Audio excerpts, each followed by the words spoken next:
either live by the gun or you die by the sword.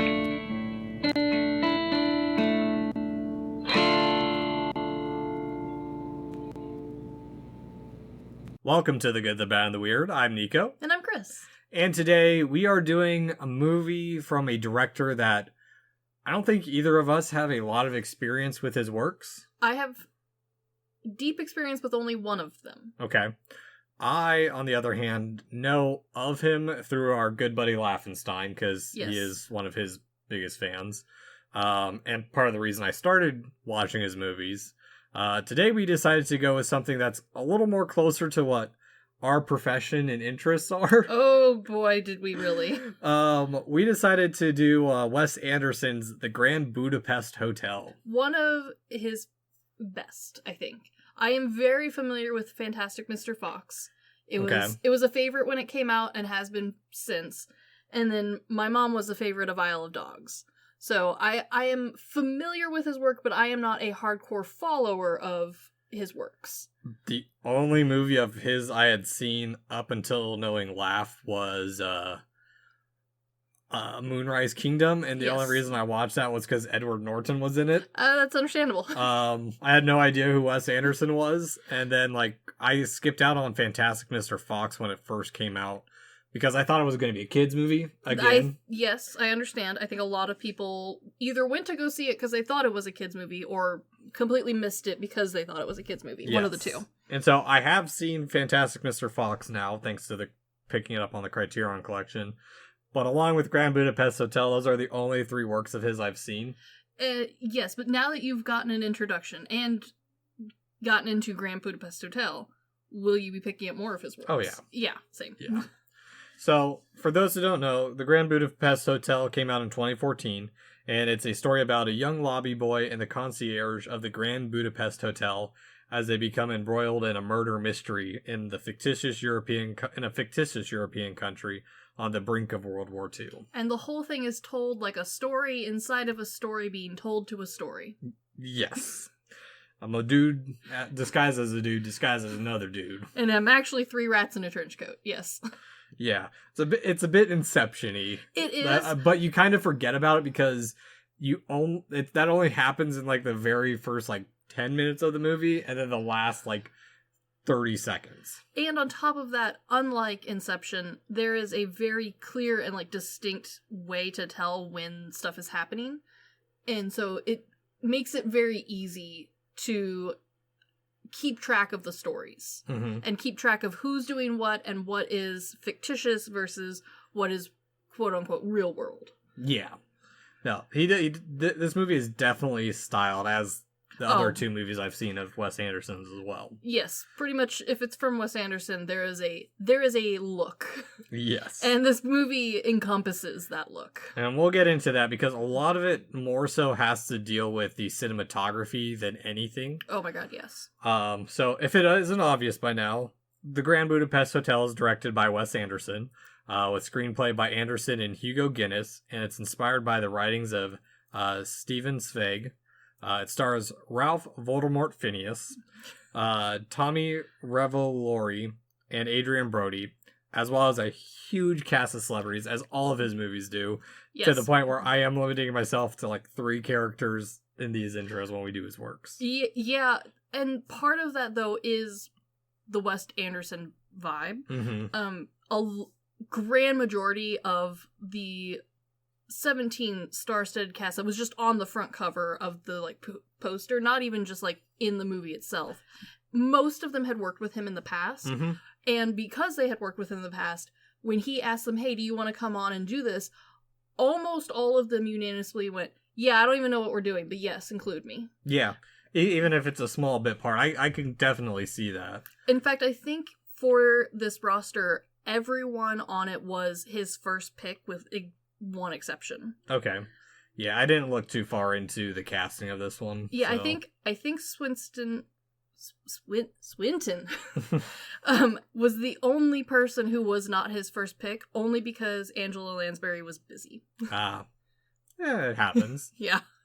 And for those who aren't familiar with, Anderson is one of the most stylistically unique directors of the modern era. Definitely. He's known for his symmetry and proscenium framing, which, for those who don't know what that is, it's very much like a stage-like yes. Shooting style. And something that is very well illustrated with Grand Budapest Hotel, which you can see in his other works, but I think this one does it the best, with maybe Fantastic Mr. Fox as a second place, is most of his works, every single shot, every single frame looks like it could be a painting or a photograph that like belongs in a museum. Like, there is no filler, there is no blur background, there is no like pan through the woods. Every single frame looks like it is intentionally placed there. Clean and concise work. Very. As for Guinness, he has collaborated with Wes Anderson as a writer on, more recently, The French Dispatch, which I think is his most recent movie. I think so. But he was also an actor in Fantastic Mr. Fox, and he worked on the art department for the Royal Tannenbaums, which I did find in the Wilder Criterion version, not knowing that it had been discontinued. And you missed it. Yes. It'll come back around eventually. Yeah. Now, for those unfamiliar, as I am, with Stefan Zweig, he was an Austrian writer who fled Europe during the rise of the Nazis and would eventually move to Brazil, where he and his wife committed suicide with barbiturates. Yes. He's most well known for his short novellas.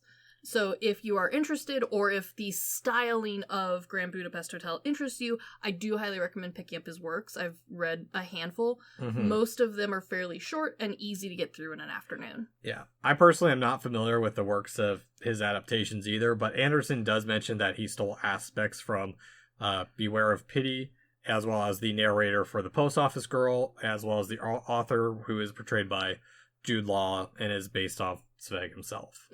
But outside of the Grand Budapest Hotel, Zweig's works, Letters from an Unknown Woman, Beware of Pity, and a few of his other works have been adapted for the silver screen. But on top of that, Anderson himself was inspired by the films of Ernst Liebisch, a German-American director who worked from 1914 till his death in 1948, and is best known, according to the Encyclopedia Britannica, for his sophisticated comedies and romantic studies, or study of romantic comedies. And I'm not familiar with his work, but he is best known for To Be or Not to Be, The Shop Around the Corner, Heaven Can Wait, and The Patriot from 1928, not the Mel Gibson one. Not the new one. But particularly, Anderson himself was inspired by Trouble in Paradise, Shop Around the Corner, and To Be or Not to Be. Further watching that, I will have to add to my list. Oh, yeah, definitely. And so before we get into it, I do want to go into our sources for today's episode. It's the commentary by Wes Anderson, Special Photography Unit Director Roman Coppola, not a Cage Coppola, actor Jeff Goldblum, and critic Keith Jones, which actually I was surprised like how recently this was done. This was only done 4 years after, and it was done after the shooting of Isle of Dogs. And for the most part, like, it's a solid commentary. Oh, yeah. The Criterion DVD has a lot of really great featurettes, interviews, behind the scenes, and even has a very nicely done little pamphlet that, you know, elaborates on the creative stylings. The pamphlet's actually the only portion I didn't get to this time around, because I've been busy. That's understandable. The pamphlet, while not information dense, did a wonderful job of, like, setting the mood and tone of and the explaining works. his style for a better understanding. Exactly, okay. yeah. But this commentary does primarily feature producer Jeremy Dawson, production designer Adam Stockhausen, as well as music supervisor Randall Poster, and a various group of cast and crew. And a stellar piece on Wikipedia. I did not read the Wikipedia bit. It is lengthy, but I did manage to get through all of it. As well as video essays, Wes Anderson takes the 3-4 challenge by David Bordwell, The Grand Budapest Hotel by Matt Zoller Seitz. And I will say, we're not going to go through every historical reference because there is so much detail packed into every single shot of this movie. Yes. And this movie was meant to be paused and combed through. Yes. There is no, like, fake detail. There is no, like, oh, just slap something on the front of that book. No one will be able to read it. No. He assumed you were going to pause and zoom in and read all of it.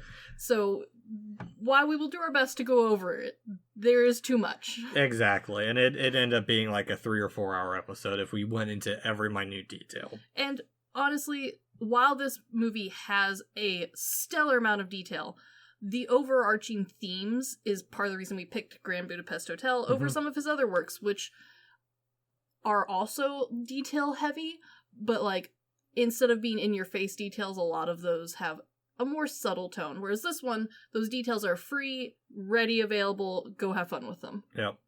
So before we get into it, Chris, what are we drinking today? Well, we are not bougie enough to drink champagne. And I drank all the 2-bottle champagne I had. That's okay. So we have a delightful beer called Have an Ice Day, which is hilarious because today happens to be one of the only snow days here.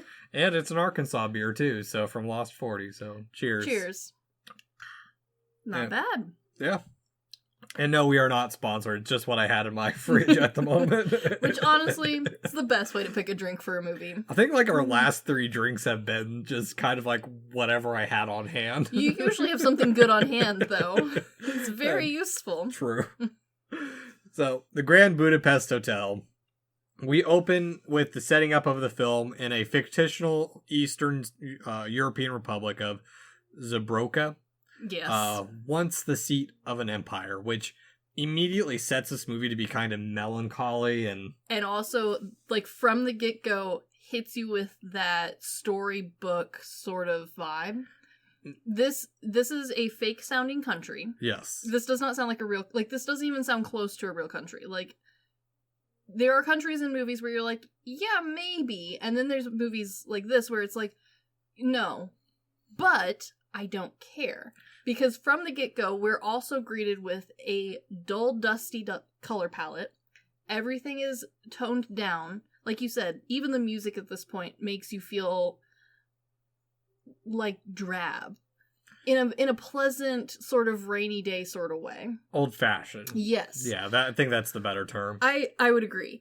Because from this opening, we cut to Old Lutz Cemetery, which we definitely have the old Europe. I mean, this movie is primarily filmed in Gorlitz, Germany, Karlovy Vary, Czech Republic, and around Dresden, the Czech Republic. And most of the extras in this movie are from Gorlitz, so there is a very old feel. For those who don't know where this is, it's a small city in between Germany and Poland. Yeah, it does a great job of placing itself without marking itself any like real hard spot. You just get a nice little general gist of where this could be. Mm-hmm. And we immediately get some student hanging a key on a statue of the author with the book The Grand Budapest Hotel in her hands. And it is so aesthetically pleasing. And right from the get-go, I do want to talk about the uncompromising style of Wes Anderson. Yes. For starters, there is a symmetry that it's also almost in every single shot, and it might not always be as balanced as you think, but there's ways he goes about working that balance. So that way it's either balanced across a diagonal or it's balanced from a shot or between shots of people talking to each other. It very much reminds me of like romantic style paintings where sure, you might not get a perfect symmetry, but because of the weight of the foreground versus the background and where the characters are standing, it feels like the whole frame and shot is balanced perfectly. Yes. And so, as well, with that symmetry, he likes to transition and play from one scene to the next with a lot of hard 90-degree whips and pans. Yeah. Warning. Or whips. You will have moments of like head smack almost, but it in the most pleasant way. I don't normally when a lot of directors do this sort of cuts, I either get motion sick or I find it too jarring. But because this is kind of the standard like screen wipe for an Anderson film, I get used to it. It also feels cleaner. Yes. In this film than I am used to it seeing. Like, there's not a harshness to it. Because I think the 90-degree whips that we normally think of are very similar in regards to like Shaun of the Dead, where it's extended a little bit, where like his 90-degree whips, like it's a flash just to cut the scene, basically. Yes, it feels very like crisp. Yeah, it feels very much in the way Del Toro used trees to hide his cuts in Pan's Labyrinth. But also there's the transition across a plane specifically with the woman entering the cemetery, where we're seeing everything in the background. It's the use of the proscenium framing.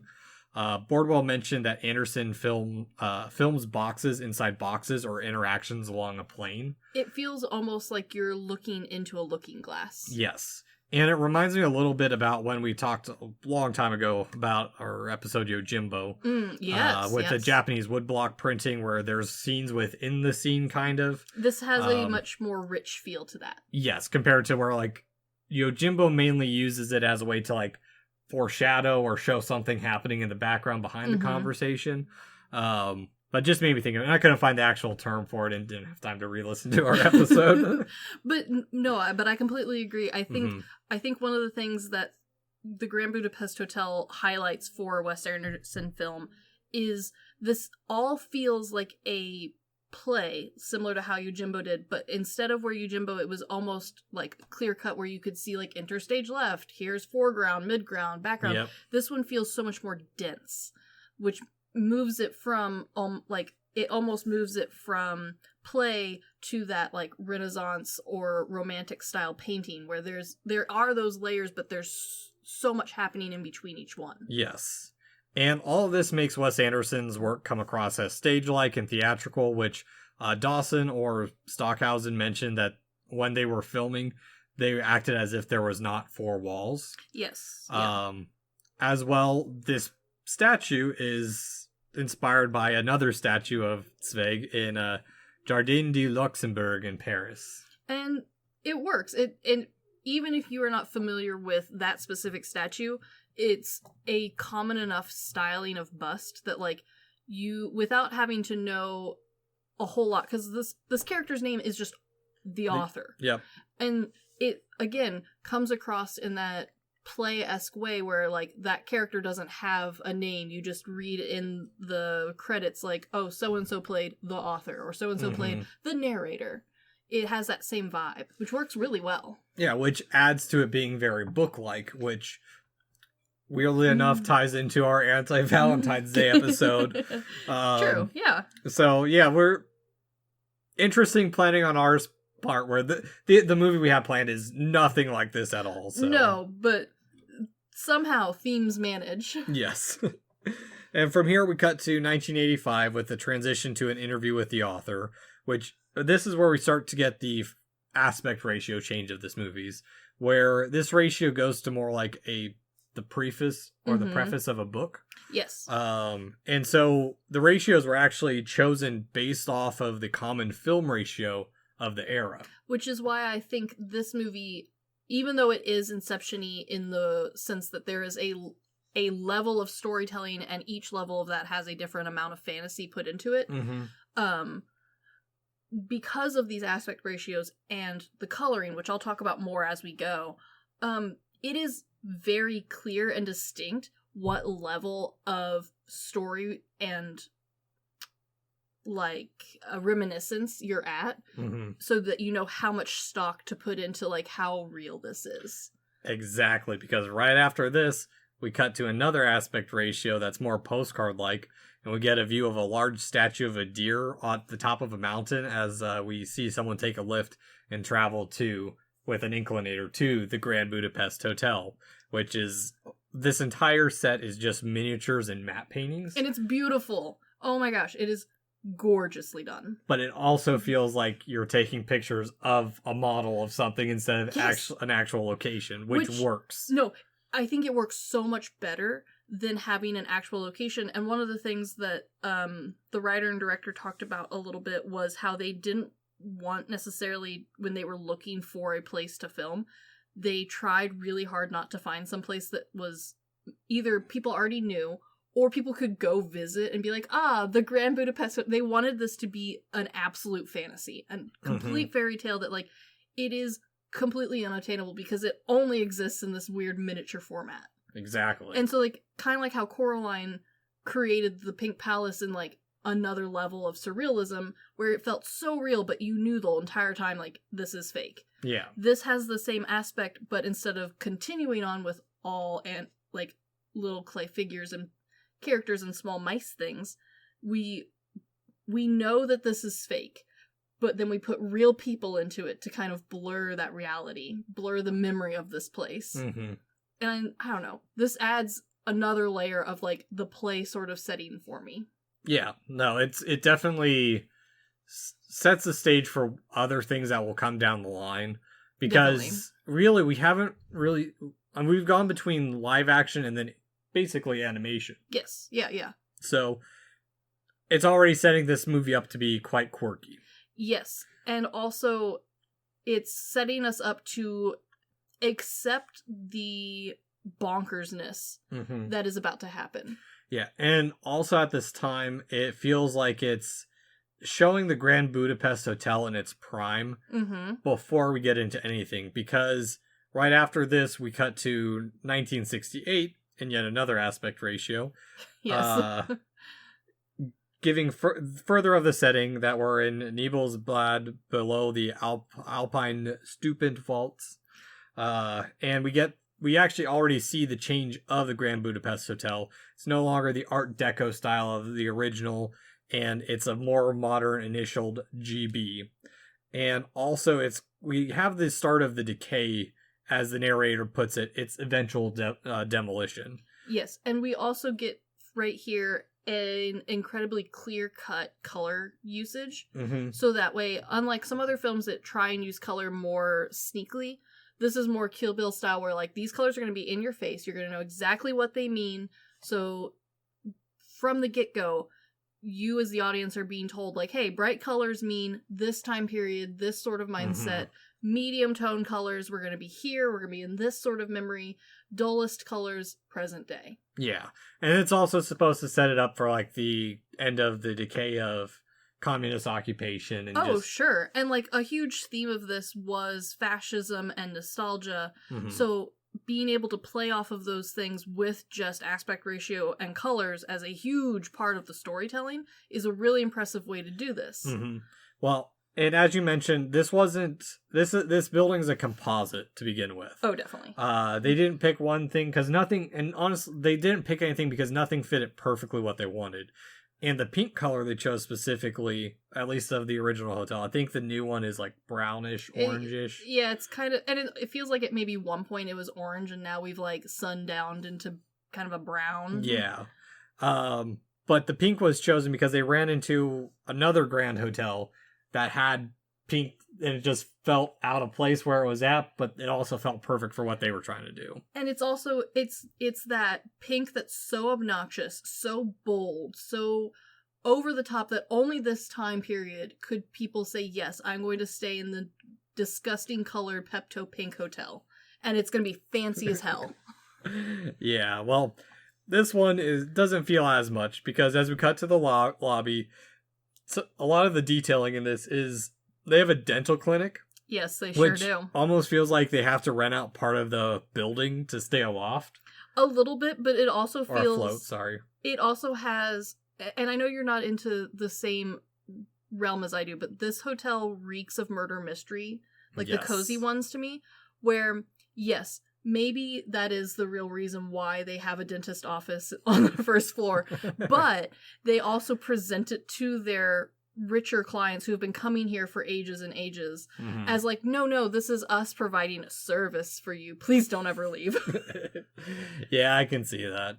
But it also the color palette and everything just makes the whole building feel unlively and dead. Yes. But it's also a showing off the quirky characters from the get-go, because the concierge is kind of an odd dude. He really is. He's great. He seems like he's trying to do his job, but he's not great at it. It definitely doesn't feel like this is his life passion. No. This is his job. He's mediocre at it at best. And he's gonna stick with it. He's gonna do it, but like, this isn't the heyday of this hotel. No, they're getting who they can. Exactly. And that's part of the reason the author is there, is because he's having health issues. I think I looked it up. It's not like a nervous breakdown. It's just like mental fatigue, basically. Yeah, I get burnout. This man's suffering from burnout and went to the Alps to solve it. That sounds like a great plan. Yeah, very Hemingway-esque. It doesn't it, though? Yes. But, like, again, this is adding that layer of, like, storybook, cozy, murder mystery, fantasy sort of aspect where it's like, I'm suffering from a disease. What disease, sir? I don't know. I got ghosts in my blood, so I'm here. You should do cocaine about that. I'm gonna go to the Alps and do cocaine about that. Yeah. But, I mean, this is, even with the group of people he's around, he notices that someone stands out of place, and this is where we're introduced to the owner, Mr. Mustafa, portrayed by F. Murray Abraham, who, for those who don't know, is the voice of Khonshu in more recently Marvel's Moon Knight. Yeah. Dude's been in a lot of stuff. Oh, well, I mean, every single person in this film, even background people, are in everything. Yeah. But the author and the Mr. Mustafa are obviously kindred spirits from the get-go. Yes. The narrative still feels very book-like, and that's the thing with the narration is it doesn't feel like it's not like, oh, and then I went and did this, or oh, they're thinking this while talking to this person. It's like, I never felt this way, or whatever before. It is stupidly poetic, but I love it because it's this level of like old world gaudiness of like no one romanticizes their life like that anymore. No, but these guys are still doing it. This is the level of like ostentatious writer, starving to death, but not really because he's got a rich sugar mama somewhere sponsoring him. That's the tone that is immediately set despite the surroundings that the hotel is portraying. Yep. And in this scene, we get a little bit of history with the hotel, and we can see it quite well through like the newspapers of what changed. And these newspapers are such a great detail. Yes. First off, we have the 1936 Transalpine Yodel. That feels old but classic, kind of a funny name, like they're yodeling across the mountain. Also, it should be noted that, like, this is a great example of, like, the minute detail that is in this. Anderson himself was a huge part of writing the articles and the names of the newspapers because he didn't want just, like, anything on them. He was like, no, people are gonna see these. Someone's gonna pause and read them. I want them to pause and read it.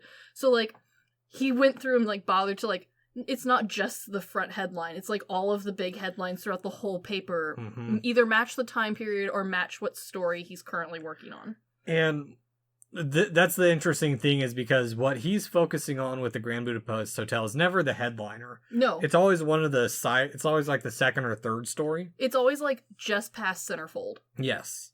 And we even see that with the 1940s, slightly more modern, the Continental Drift, comment on the state of Europe at the time. Yeah.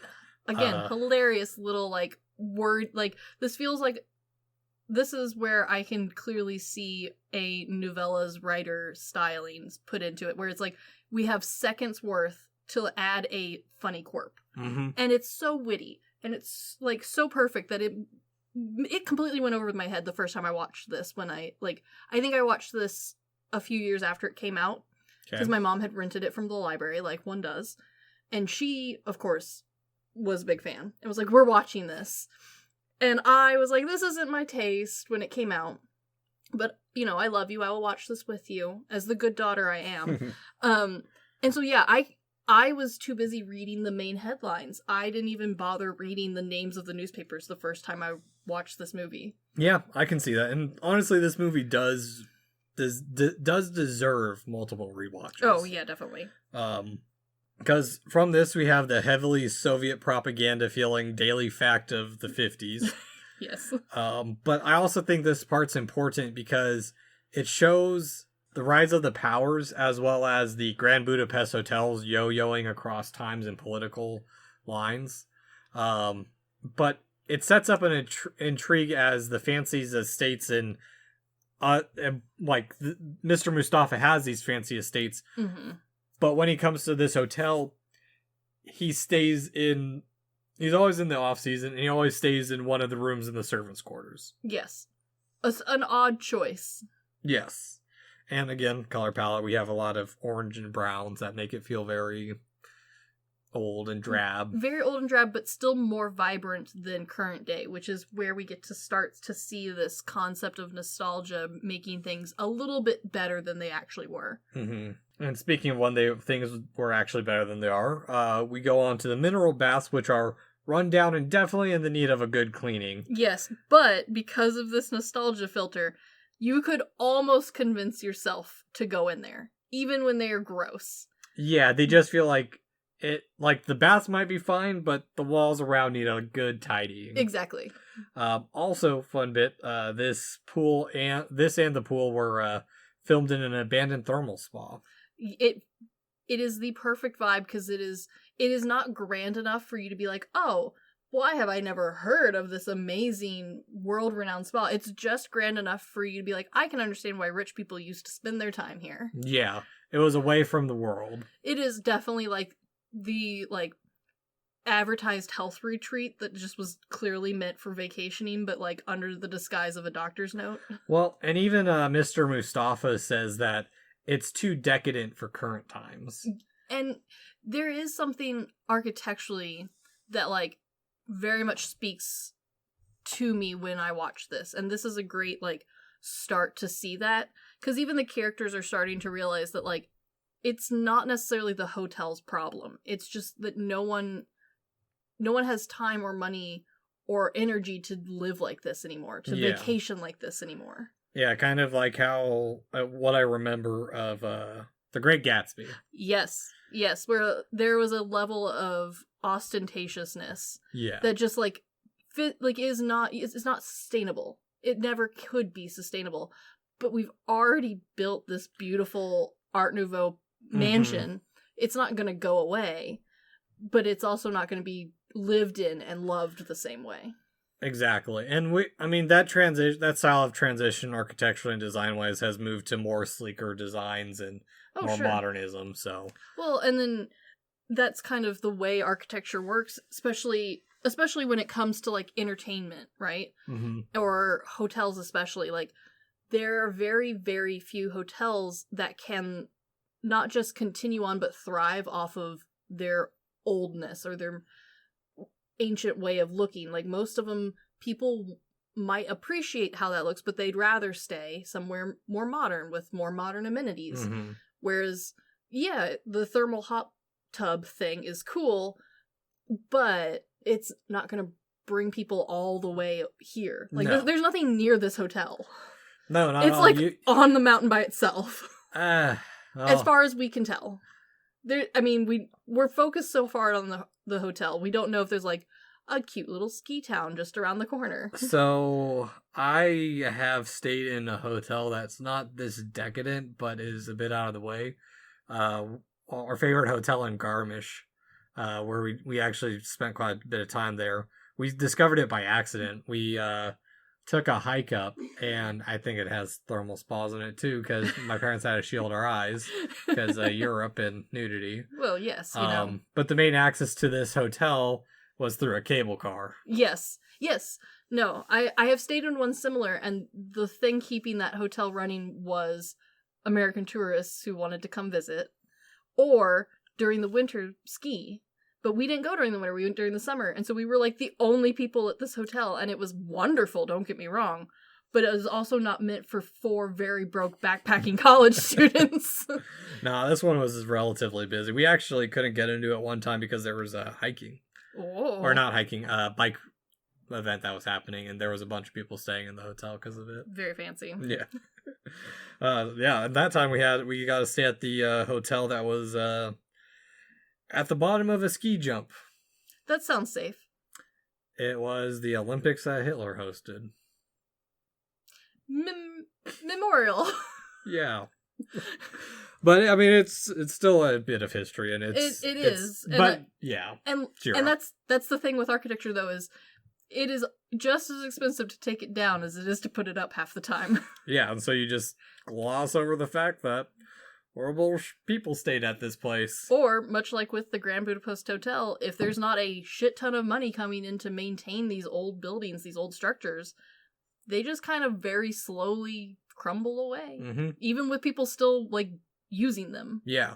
Well, and speaking of the occupants of this building and this spa, it's the owner that approaches the author very much, and it makes me think of those old novels where someone finds a benefactor, like The Great Expectations. Yes. Where it's not the person seeking out sponsorship, it's the richer person seeking out someone to tell a story to or carry on a legacy. There is a story that must be told no matter what. Mm-hmm. And this is one of those shots where, if I look back, I'd probably find more symmetry to it, but it felt more balanced between the shots of the two conversations. Yes, this felt very much like an ongoing shot, if you know what I mean. Yes. And so the author is invited to dinner, and we cut to the grand dining, which the dining was the Stadthalle, or City Hall, of Görlitz. That was built by the Nazis and was supposed to be grand and a bit oppressive, and I think it gets its point across not in the way that it was originally built, but it makes it feel more barren, because we get that top shot where we have like a couple other diners there instead of like what should have been. It should have been packed. Yes. There should have been people waiting until like 10 o'clock to eat dinner at this place, and instead we've got like all of 10 people eating here. Mm-hmm. And the reason I bring this up is, while this movie is fictional, we all know exactly what Wes Anderson is duplicating and what he's working with. And this is why it's very clever, because all of this is done in such a smart and artistic way that at no point does it feel like it's directly stepping on a toe. Exactly. But it's also smartly handling the politics and fascism of the time. Yeah, and it's not like it's tiptoeing away from the subject, it's just restating them in a way without having to censor itself. Exactly. It's kind of like, it reminds me a little bit of how, like, when they were making Indiana Jones 2, they had to make Indiana Jones 2 a prequel, because otherwise he'd have to fight Nazis again. Yeah, and, we already did that. Yeah, exactly. Which, I don't know. I do like the shot. It's a really cool setting up, because we have that grand painting and everything. Yes. And we realize how fancy this is because Mr. Mustafa orders a very fancy sounding dinner for both of them. Yeah. Which the author's like, sure, I'll take what you want. If you're paying, I will eat it. And so we really start to get into the story with the in probably the most bookish fashion this movie can, without giving us at the very first part of this movie was the introduction or prologue. Yes. We get our cut to part 1, Mr. Gustav. And it is literally like a cut with the chapter title. And this is part of why, even though this whole movie is clearly meant to be just watched as a book, instead of some of the fairy tale styles where it's literally watching a book open and flip to the page, this achieves the same idea, but in a more classy sense. Yes. Without having you need more imagination, like in Great Expectations or in The Great Gatsby. Like those, because they are from books that were trying to not, like, they were books trying to be books, not trying to be a movie. But you still, from a movie perspective, need to, like, insert the chapters yourself. Like, you kind of have to break it up, be like, okay, this is where this chapter ended. This is where the next story arc is going. This one, each chapter has its own little arc and resolution. Beautifully done. I love it. And everyone has a very distinct title card to it, too. I love the title cards, because there's also a lot to keep track of here. Yes, because we are introduced to a new aspect ratio, which, because of the lighthouse, I've tried paying a little bit more attention to changes in these ratios.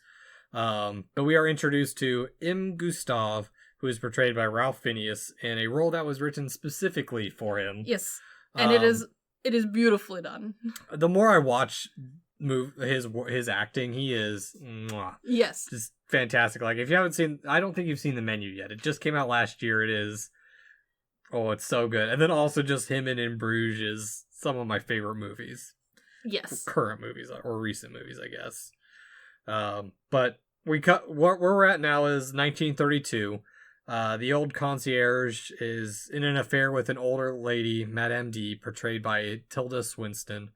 And he conducts his staff very much like an orchestra, but he's a very complicated character, we can tell from the get-go, because he's very charming, but he's also pushy, kind of like he's on a schedule. Like, he feels very White Rabbit-esque from Alice in Wonderland. Yes. He is somewhere to be. It needs to be on time, but also he is trying so hard to bend over backwards for some of these guests. Mm-hmm.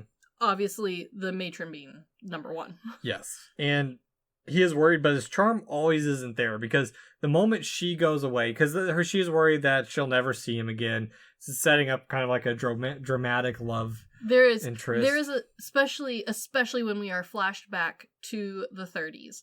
This movie does a great job of adding that, like, old storybook style drama where it's like, this probably was not the level of drama the real world was experiencing, but I don't care. Yeah.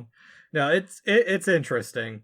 And I mean, that's the whole thing, is the rest, like, this portion of the movie he does a good job of making it feel like the old times. Yes. But also still feel like a modern movie. We also learned that Gustav is kind of a cheapskate. Yes, he is. He is the perfect hotel, head man. Because he is constantly running after whoever is, like, going to pay all of the bills, while also being as cheap as he possibly can, but he still wants all of his guests to have this luxury. He wants them to have their own, like, he needs all his staff to know all of the richest customers' names. You are going to answer their little bell when they ring it, or whenever they snap their fingers at you immediately.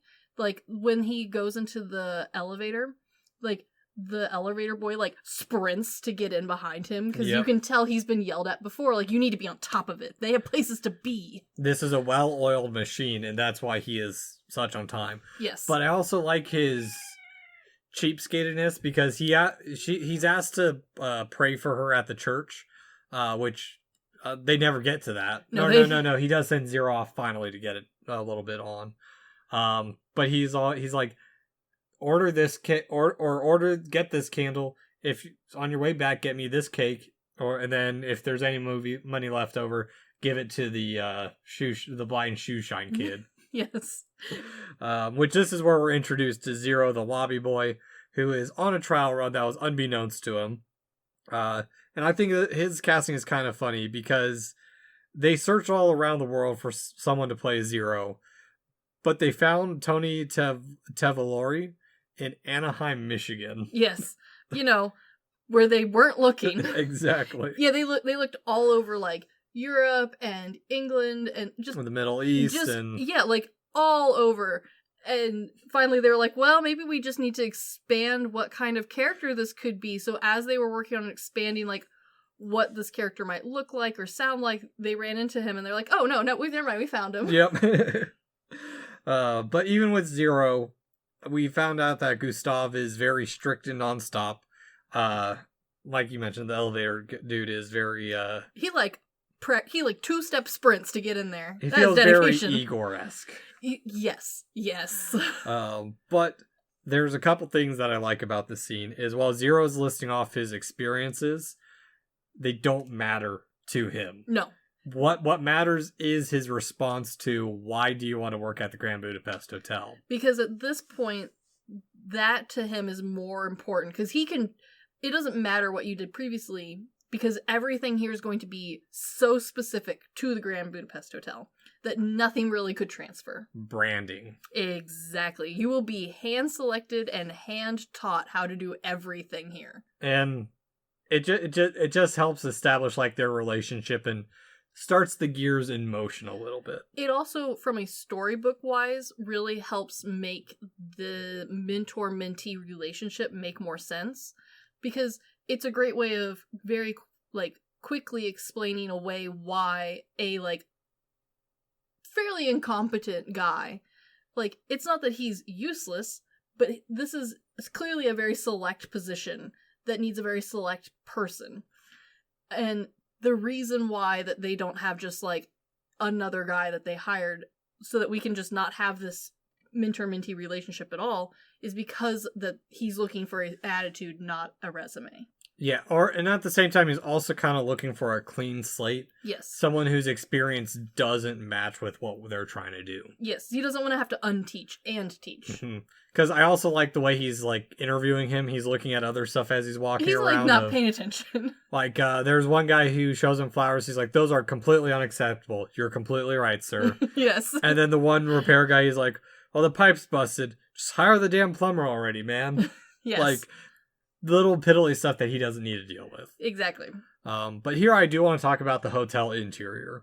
The reason they actually chose to film in the city they did, it was specifically for this location. It's so pretty. The hotel lobby is an empty Art Nouveau department store that had a big open atrium. And it's gorgeous. This is, like, the perfect experience of, like, luxury and lush, while still maintaining that, like, height of luxury without being, like, the world class pinpoint where it could be on Earth and why it has deteriorated, sort of thing. Yes. Like, this very much feels like its own destination. It feels of its time too. It doesn't feel like a set, like, it doesn't feel like a mall. No, it does not. It very much feels like there are some hotels that try and, like, recreate this experience, and most of the ones I think of when I think of this are, like, theme park resort hotels. Like, Disney has a couple of good examples where it's very similar, and you specifically will pay more money to stay at this version of the theme park hotel, because, of course, even they've got, like, 8 different levels of money that you could spend. And this is the nicer one. This is the one that, like, has the pianist playing at certain hours in the lobby. Yeah. And it has that elevator that you can see it going up and down as it goes. And you pay extra specifically because you want, the experience. Yeah, reminds me of staying at the Luxor, and as we took the inclinator up, I'm like, this place is kind of empty. Yes. And that's kind of, like, why this hotel works, is because the only ones, like I said, that I can easily think of that hold that same styling as this are theme park ones, because they have the people already coming. Like, Okay. They're not trying to book a hotel based solely on the hotel. They're booking the hotel because people want to go to see Disney. Okay. And people are paying extra to stay at the nice hotel. That makes sense. I think Which is why it still has people in it. Okay, yeah. I think the only hotel I've stayed at like that is the Great Wolf Lodge. Yes, which is now slowly dying because it's quote unquote own destination. Yeah. And they theme themselves to be a kid's place, which, sure, that's fine. But kids aren't the ones paying extra money to stay at the fancy place. No, and the Grand Budapest Hotel is for the rich of the rich. And not children. Yes. Which, some interesting bit of information about this interior as well, is this is the same lobby we saw earlier. Yes. What they did is they built the 60s setting as a shell over the 30s hotel, which is a cool reuse to make it the same and makes it feel that much more special and remodeled. And it also makes it feel so much less like a set, because by layering it, especially for us with building eyes, that level of like, oh, just slap drywall on top of the original gesso or stucco that's exactly what would happen. So it doesn't look wrong for it to be very slightly changed or like aged in that way.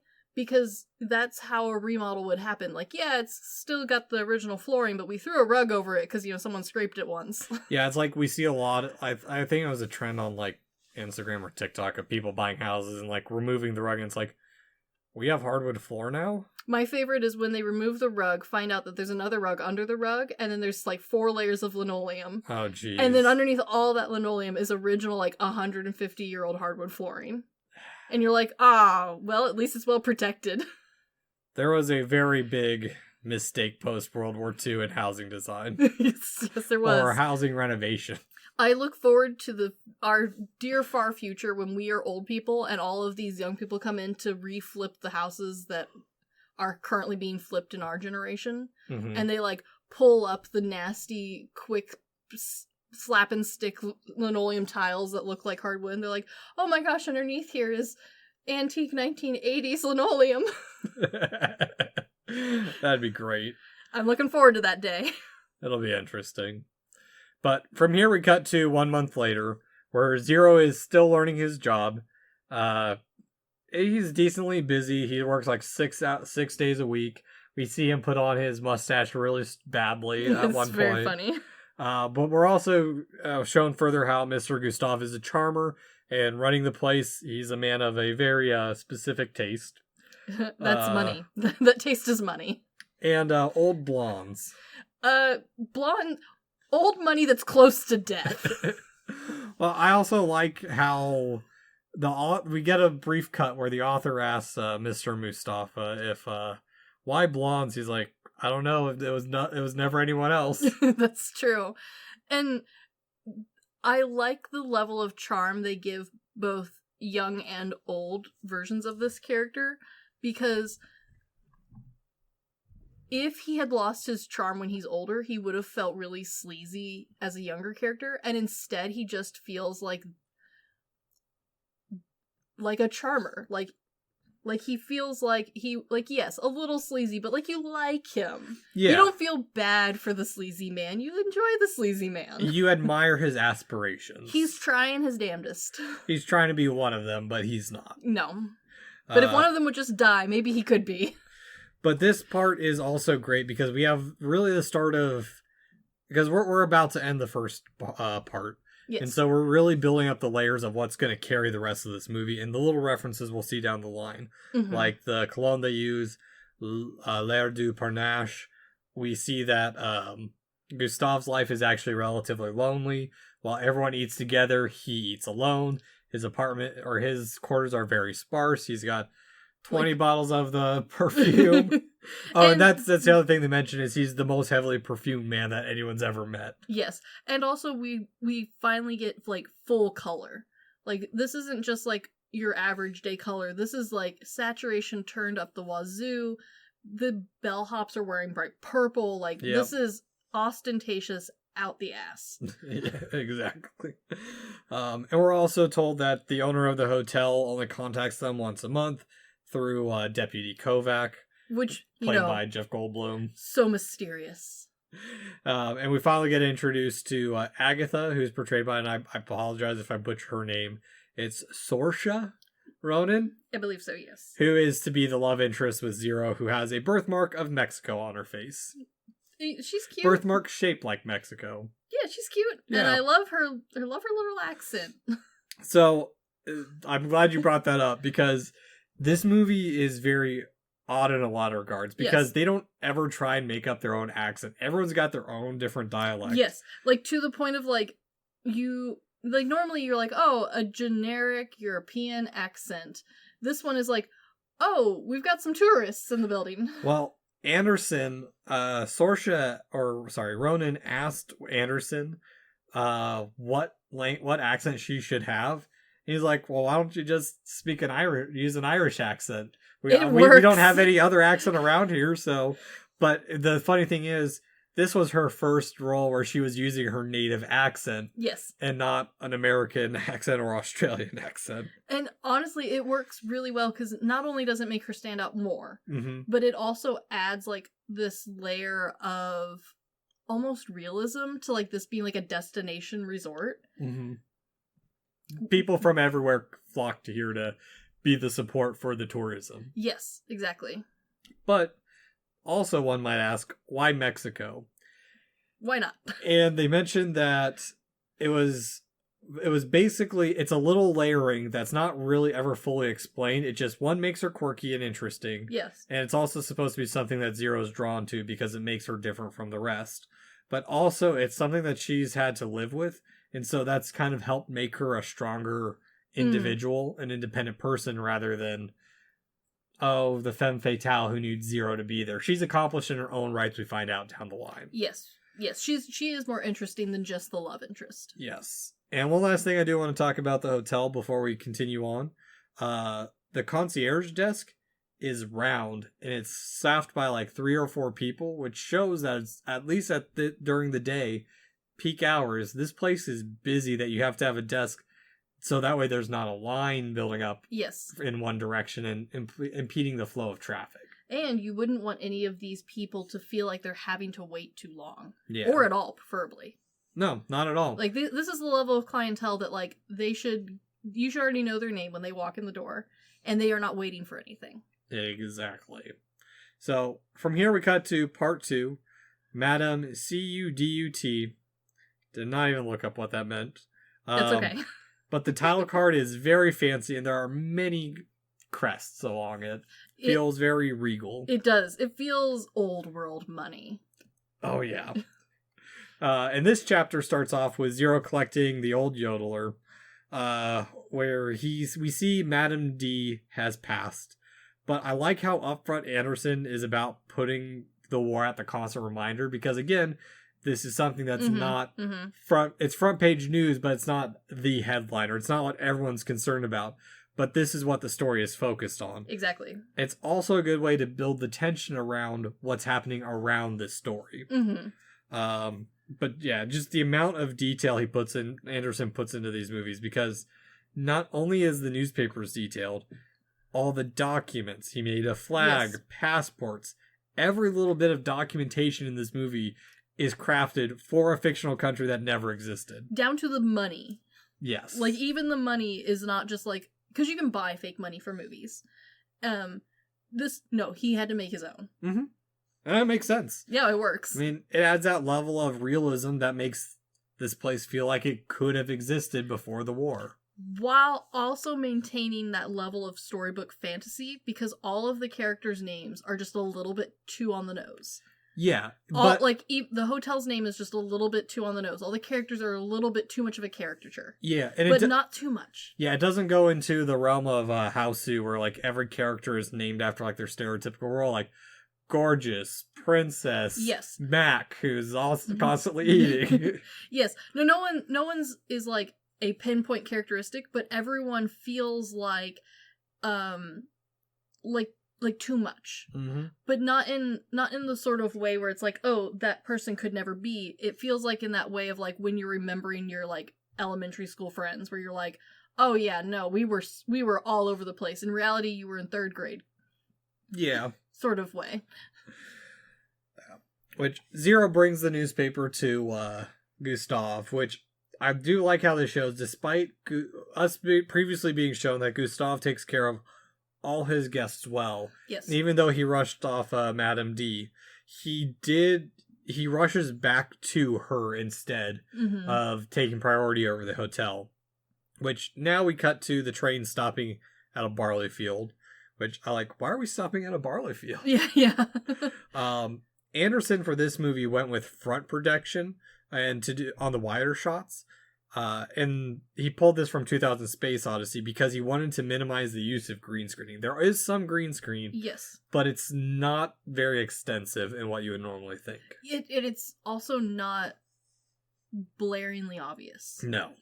No, like, I think the only part I remember seeing green screen is something down the line, or like something that happens to Defoe's character, and also him jumping out of the ski lift.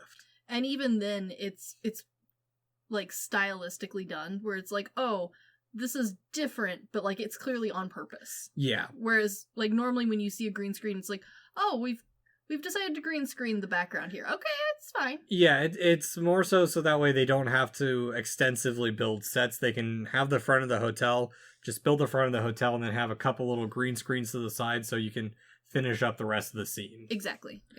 Yeah. Which, also, this part is very gray and stiff, and it's cool if you see the behind-the-scenes shot, because they're just sitting on basically a dolly. Yes. And with a frame behind them. Again, a frame inside of a frame. It works so well, though. Where we're confronted by not fully whatever this version of Nazi is, but everything is very gray and stiff. They're very stereotypical German soldiers. And Zero, we already start to see the issues with Zero not being a native. Yes. When they search his papers, they're gonna take him off the train, and who knows what would happen after that. But I do like this bit because quickly we already show that Zero is growing as a character when Gustav says, "Take your hands off my lobby boy." Yes. And I love that little moment of them like looking at each other like, Did you really say that, sir? Oh, your lobby boy? I feel so honored. Mr. Gustav gave Dobby a title? But actually, this is very much what it feels like. But in kind of a charming sort of way where it's like, it's almost like, oh, yeah, kid, I know you've been working here a while now, but you're getting there. I see it.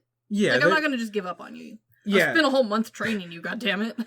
Well, it also shows that Gustav has more compassion than just like, oh, I need a worker, basically. Yes. Which, quickly, we're introduced to the leader of this band of soldiers, Henkels, portrayed by Edward Norton. Mm-hmm, mm-hmm. Which I quite like the character of Henkels.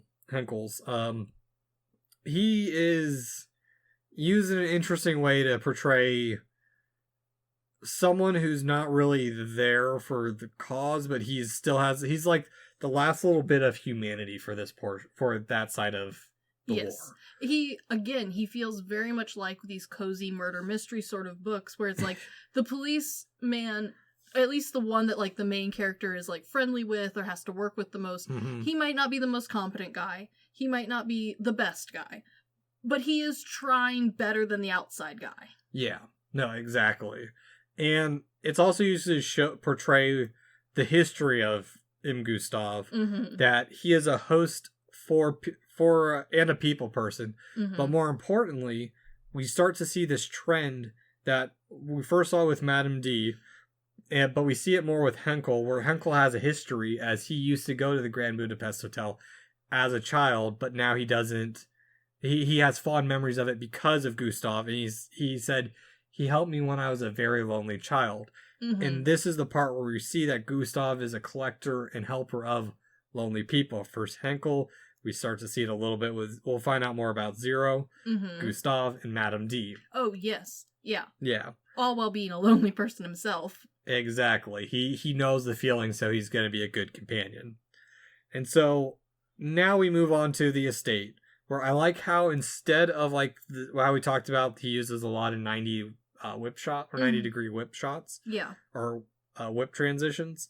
The lights pan instead of anything else transitioning, which this mansion is so decadent. We spend quite a bit of time just leading up to we're just looking at it. The viewing room, basically. Which the mystery thickens as some of the staff is acting oddly.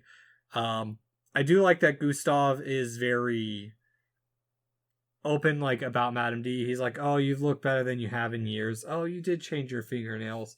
Yes. You can see that he does actually care. Like, he wasn't just putting on a front. Like, he did take time to know her and notice these things. Exactly. So it just shows how skilled he was at his job and just as a person in general. Yeah. Which this leads us to, because they go back to like the kitchen area where this is where we see the staff acting, where they mainly one of the servants, oh shoot, what's his name? Something X? Surge X, which very Bond villain name, like henchman. Yeah. And I think he's like one of the butlers too, Yeah. To make it even more henchman-y. But this leads him to follow them to find out that everyone's there for the reading of the will and testament. Like you do when you're rich, really. Yeah.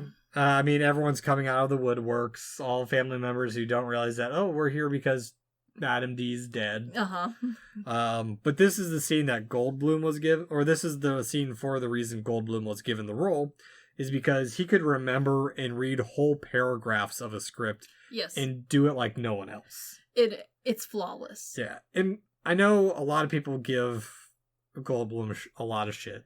I think a lot of it, though, is because they only remember very specific Goldblum spots. Yeah, and honestly, he does kind of play a lot of the same, like, snarky, over-the-top, like, overly smart, a little bit pretentious character.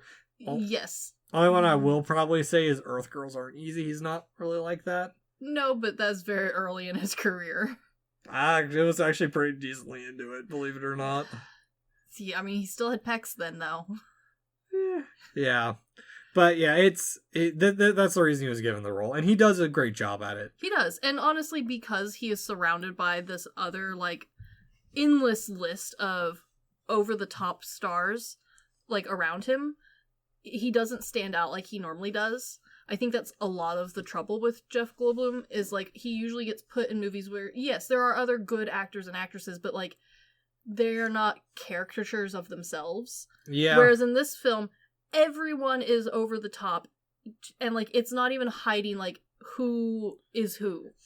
Well, they all act like old-timey film actors where, even though they don't go into, like, the full expressions that we normally see, yes, it's their antics around it. Yes, and, like, at no point are we trying to, like, hide the fact that Tilda Swinton is playing this person. Like, she is almost play stage sort of style acting, yes. where it's, you know who this is, but because there's so many of them in one place, no one stands out.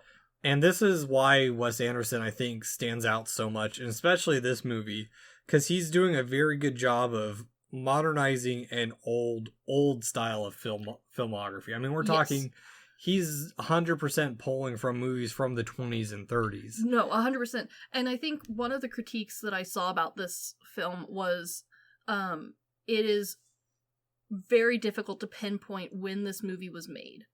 Like, unless you're told this was made in 2014, the way it is filmed, the way the acting is done, the way the writing is done, it so nicely modernizes all of these older concepts and styles and film styles. It makes it feel almost timeless. Exactly. So it works really well.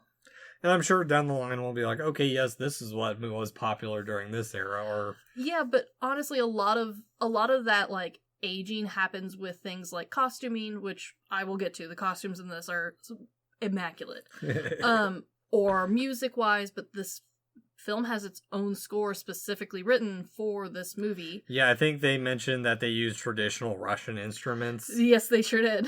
Which, again, like, adding that level of folkishness to it just adds to, like, the level of classical, almost like you are remaking a classical novel. Yeah, which technically in this universe is. Yes, it's a woman in a park reading a novel by her favorite author, who is being told the story by his friend, person he just met, later friend. No, buy some dinner. That's gotta be, you gotta elevate just a little bit for someone who buys you food. Acquaintance. Very good. I'll take it. Yeah. But from here we get to meet the rest of the family. Dimitri, played by Adrian Brody, and his sisters, who I don't think they even get a name for them. They're just... I don't think they get a name. I think it's just Dimitri and then everyone else. Yeah. My brother's favorite nose in Hollywood. But they get the estate. William Dafoe, we get to see him really, really stand out as the goon. What's his character's name again? His character's name is Joplin. Joplin? Whatever. Hitman. William Dafoe. Yes. But honestly, this is probably one of his greatest, like, goonish roles. It's so good. He is so perfect for this. And honestly, the more I watch his work as well, he's just one of those actors who, like, he could be, well, you know it's William Dafoe, but he just does such a great job in everything he does. He just kind of melds in there. It's great. Yes. Which, I also like the scene because it's important to show that the small importance of someone being there. Yes. Just as a companion. Because all these people claim to have been in her life, but none of them knew her. Yeah, they can't, as I think it was Wes Anderson said, he's there. It's everyone came out of the woodworks to see what part of the fortune they were getting. Which is sad because even like Dimitri, who's her son. Yeah, he feels like he came out of the woodworks, too. It feels like he was, like, almost estranged. Yeah, and it's a reiteration of Gustav as a companion for the lonely. Mm-hmm. Which we have more lonely people in this scene, but they're not, like, good people. They're just... Or people that you care much about. Yeah. Because Gustav is given the Boy with Apple by Johannes von Heutel, which the painting is inspired by portraits that were painted by Hans Holbein the Younger. Mm-hmm. And if you know the famous portrait of Henry VIII, then you know his work. Yes, very traditional Renaissance styling. Very much so. But very realistic, too. Yes, the painting was actually done by Michael Taylor. Yeah. It was commissioned specifically for this movie. Yes. Which we'll get to the painting in just a second. But I like this because we get the tumultuous relationship with the rest of the family. Because when Dimitri confronts Gustav, he brings up that this guy's been a leech on our family for years. And that he was taking advantage of his mother.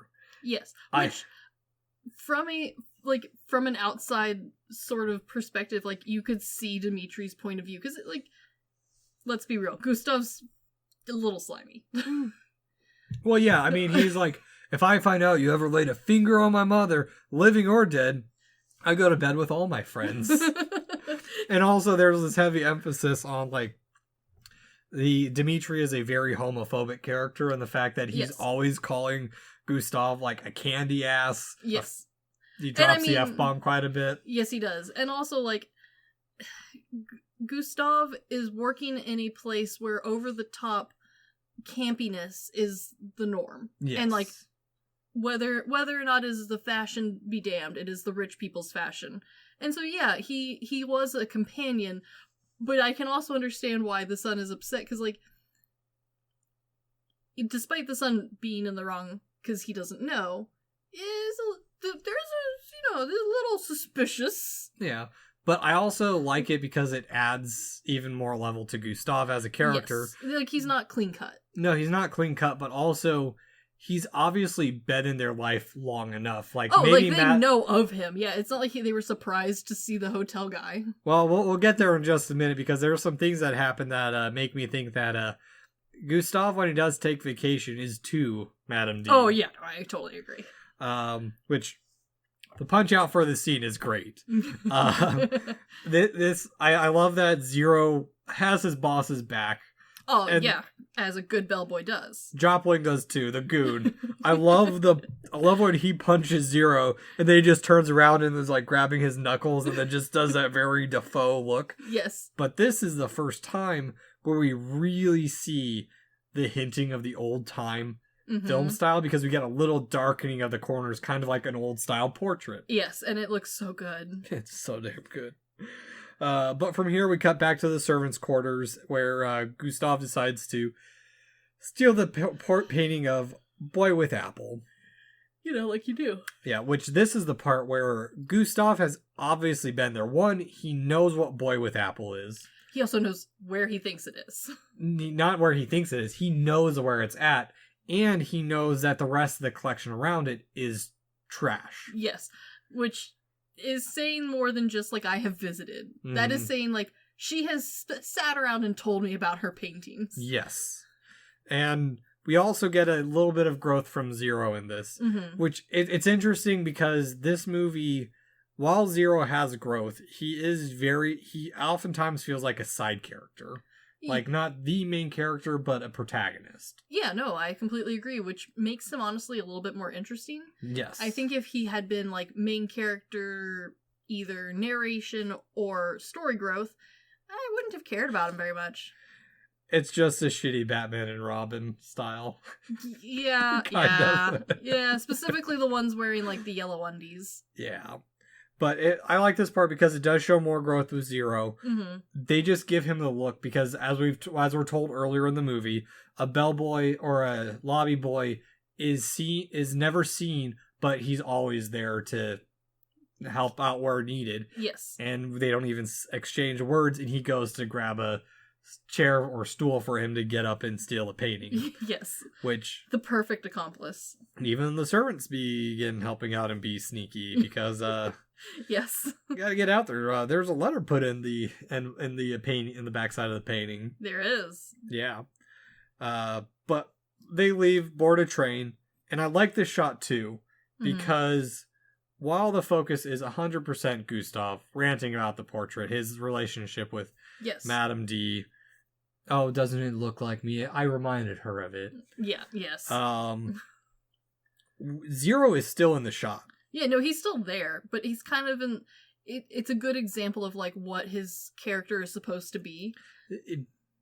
Yes, but he hasn't mastered it yet. The way he's in the shot is what I think is interesting. There's a circular mirror that's being used, and it's angled so that way Zero's face is the only thing in that in that mirror. Yes. But they decide to make a blood pact of comradeship. Gustav is like you do, kind of freaking out a little bit. He's finally I think he's finally let it catch up to him, like what he's done. Mm-hmm. Because originally it was very much like she wanted me to have this. Yes. Oh, I'll take this. This is a beautiful portrait. She remembered me even in her death. I had some meaning in her life. Yeah, and then there was being, sniped by her son and family that, fueled that, oh no, we're gonna go get it. Sort of revenge. And now it's occurred to him, he has just stolen this painting. Oh, we need to sell it on the black market. Oh no, we need to hide it. You know what? We need to sell it, and then we'll go on the run. I'll pay for all your expenses, and if I die, you can have everything. Yeah, or you can have 5% of the sale or something. And I like how this sort of logic is very on character for him. He's always having to think not just 1 or 2 steps ahead, but 5 to 10 steps ahead of what every possibility could be. Exactly, and I do like that. Even though we are learning little bits about him, we still really learn nothing about him in the end. Honestly, I like that most of these characters are fairly open-ended. We don't truly know everyone's thoughts. We don't really know everyone's pure motives or background for everything. It makes them feel more realistic. Mm-hmm. Yeah, even with the author, we never really... Well, the author's just a narrator. Yeah. Well, not even a narrator. He's more of a orator for Mr. Mustafa. Yeah. Which, now we cut back to the Grand Budapest Hotel. The cops have come. Yeah, surprise. I like that Henkel seems very reluctant to be doing this in the first place. This wasn't his idea. He's just God damn, I didn't want to do this. But I like that instead of your old-timey murder mysteries, it's I'm innocent. Cuff me, coppers. Yes, it's very dramatic. Gustav runs off, and it's a very awkward run. This man's never run for anything in his life. But this is where we end chapter 2. Yes. And we cut to part 3, checkpoint 19, criminal internment camp, which, very nice, grungy looking title card. It is. The prison used to be a real prison in East Berlin. Not anymore.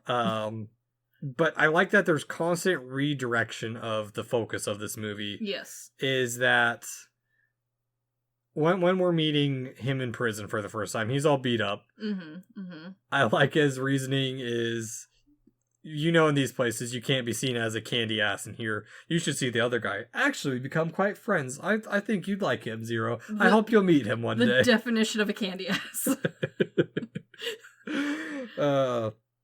But we also get a deepening of the mystery that Deputy Kovac thinks he's innocent.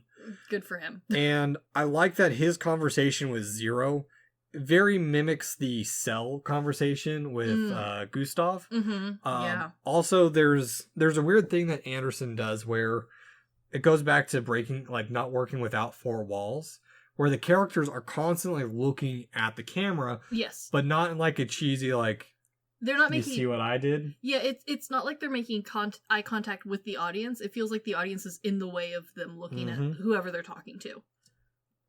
Or they're talking to you directly in kind of a narrative manner. Yes. Which is why this part feels very documentary-like. Mm-hmm. Mm-hmm. Also, I like that part, Gustav's life is kind of catching up to him. Yeah, a little bit. Because he does have an alibi, but she's a duchess of, some other country, and he can't get her involved in this. Yes. He knows people, they're just not good alibis. They're good alibis, but the issue is they're political, important people. Yeah, that doesn't make a good alibi. It can. You need slightly less political people. Yes. Yeah, like Charlie. Charlie's so political. Shut up, you little shit. Charlie vouch for you. No, he won't. But we also learned that Serge X has gone missing. And it's really time for Defoe to shine in his goodness as he searches for Serge X. This is the first time where we really even see more of the old style filming come into play, where there's a circular ring around his face, and also the woman with the limp that he's talking to, Sergex's sister. But the faces are very centered on the screen. Yep. Not like the interview scene where they're on the upper half of the screen. This one is very much in your face, but it's not to the extreme close-up like Hexen did. Yes. No, I completely agree. It feels like a modern like take on the shots of Hexen. Yes, or just old-timey filming in general. Yeah, definitely. But we also get a little bit, well, we can't find Sergex, so he moves on and does his goon stuff. Yeah, did a goon things. But we get a little bit more build-up with Zero, where at the dinner, or at our dinner, breakfast, lunch, whatever meal, they have like meals every 3 hours or so. Yeah, you don't want supper time. He kind of informally takes control where whoever, I guess like the next higher up hands him the letter to read, and then he's like, hey, you know what? This goes on 26 stanzas. Go ahead and start eating. Yes. So he's kind of taking over informally. Yes. But in prison, we do see that Gustav seems to be doing well. You know, as good as that man could do in prison. Still kind of good to everyone. I mean, This is where it is clear that, like, he is more than just, like, a people pleaser. Like, he has some people skills. Yeah, he convinces one guy to try some gruel. Yeah, good for him. Because, like, it needs a little salt, but it's filling. Yeah.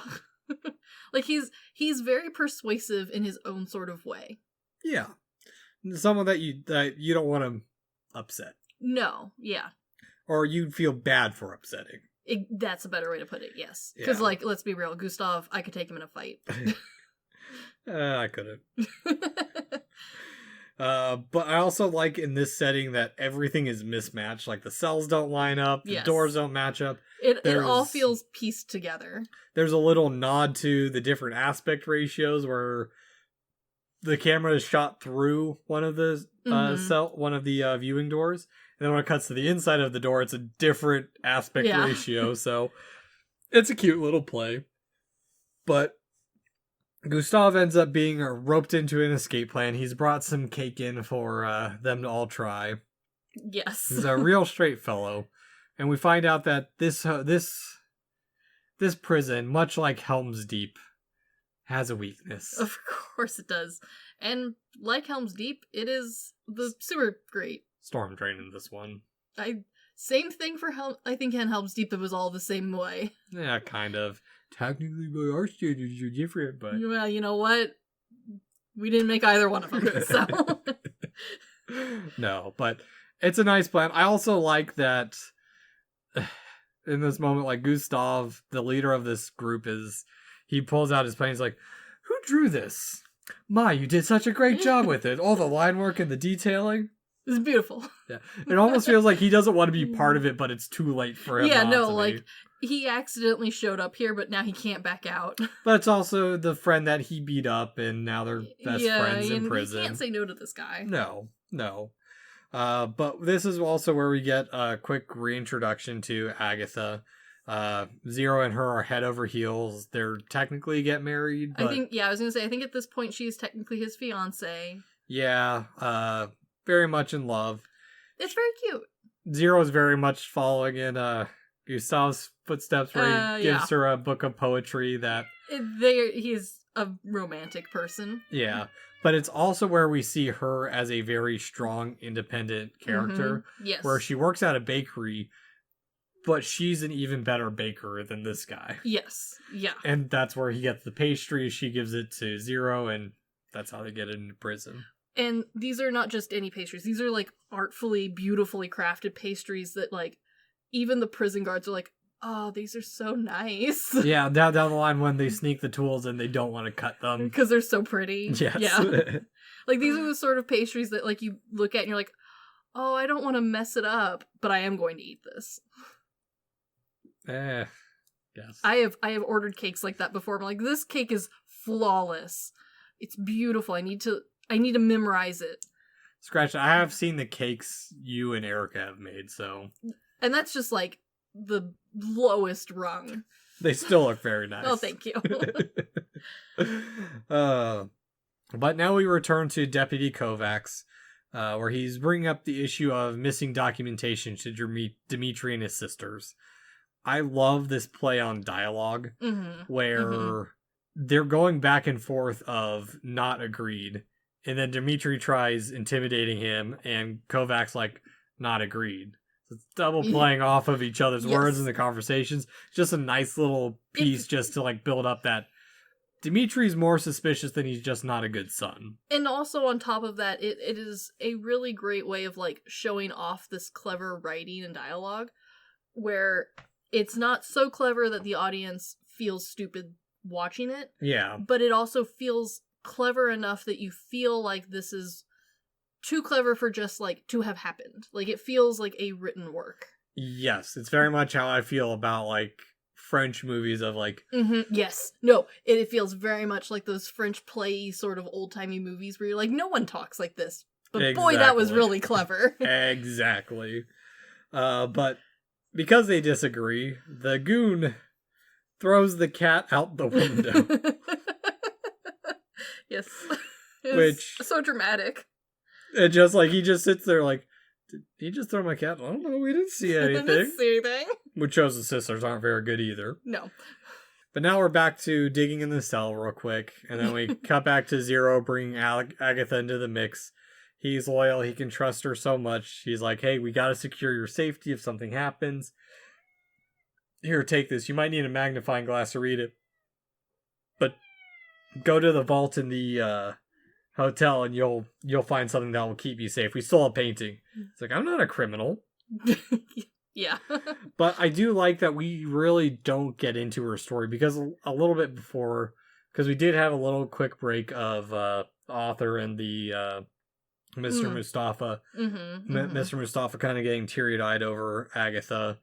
And I like that we don't really go into her story as much either, which again I think makes her stand out as more as a stronger character, and all these characters as well is because they are who they are. We don't have to know their backstory to know what type of person they are. And it also makes them feel like a more realistic like history interpretation of a story where it's like, oh no, this person who helped them was also an interesting person, but like we're not focused on that right now. Here's like a little asterisk at the bottom of the page. You should go read this book and this book if you want to know more. Yeah.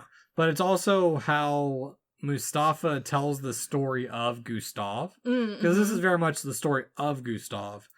But he keeps his personal life separate from the rest of it. Yeah, she's an important part in it. But you don't need to know anything other than that they loved each other. And that's it. And she was a damn good baker. Yeah, and wife, apparently. But from here, we cut to Deputy Kovacs getting ready to leave for the day, picking up his dead cat, which, by the way, the dead cat from the window is cheesy. It's very, like, it's, like, it's not dead cat to the point of, like, oh, now I have to close my eyes. It's dead cat in the way of, like, oh, darn. Yeah. Yeah, it's not flattened cat.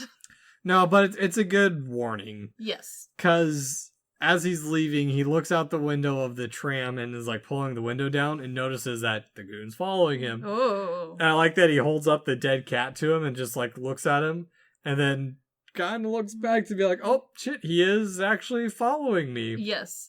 I also like this feels like an escalation without having the audience feel like it is too abrupt, because we are about to get into like real, like these characters are about to like actually be at risk. Yeah, we get the first like cat and mouse. I mean, we've known that the death of Madame D is suspicious. Yeah, but it felt like that fantasy sort of suspicious where like, oh yeah, she's dead, but like she was old, it didn't hurt anybody. And now the story is moving towards like, no, the characters that you've built a connection to, they're in danger. Yeah, because, and I think that really builds up because we've only seen Kovacs in 2 scenes before this. Yes. We saw him the reading of the will. Oh, scratch, that was 3 scenes. We saw him introduced as the in between for the owner of the hotel, and we saw him not agreeing, which shows the fortitude of his character, that he is a man of the law. He's sticking to it to a T. Yes. Yes.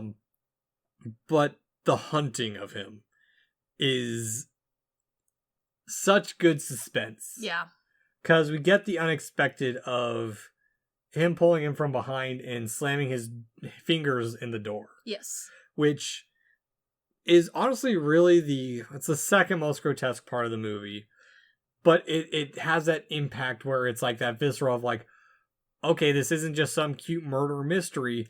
Yes, this ups people the are going to ante. start dying. Yes, this ups the ante in a whole new way.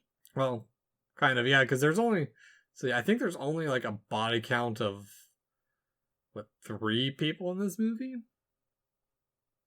It depends on how far in the future you want to go. If you're projecting into the future, technically everyone in a lot of these scenes are probably dead. Well, yeah, but, Yeah, there's only like 3 or 4 deaths in this movie all around. Yeah. 4.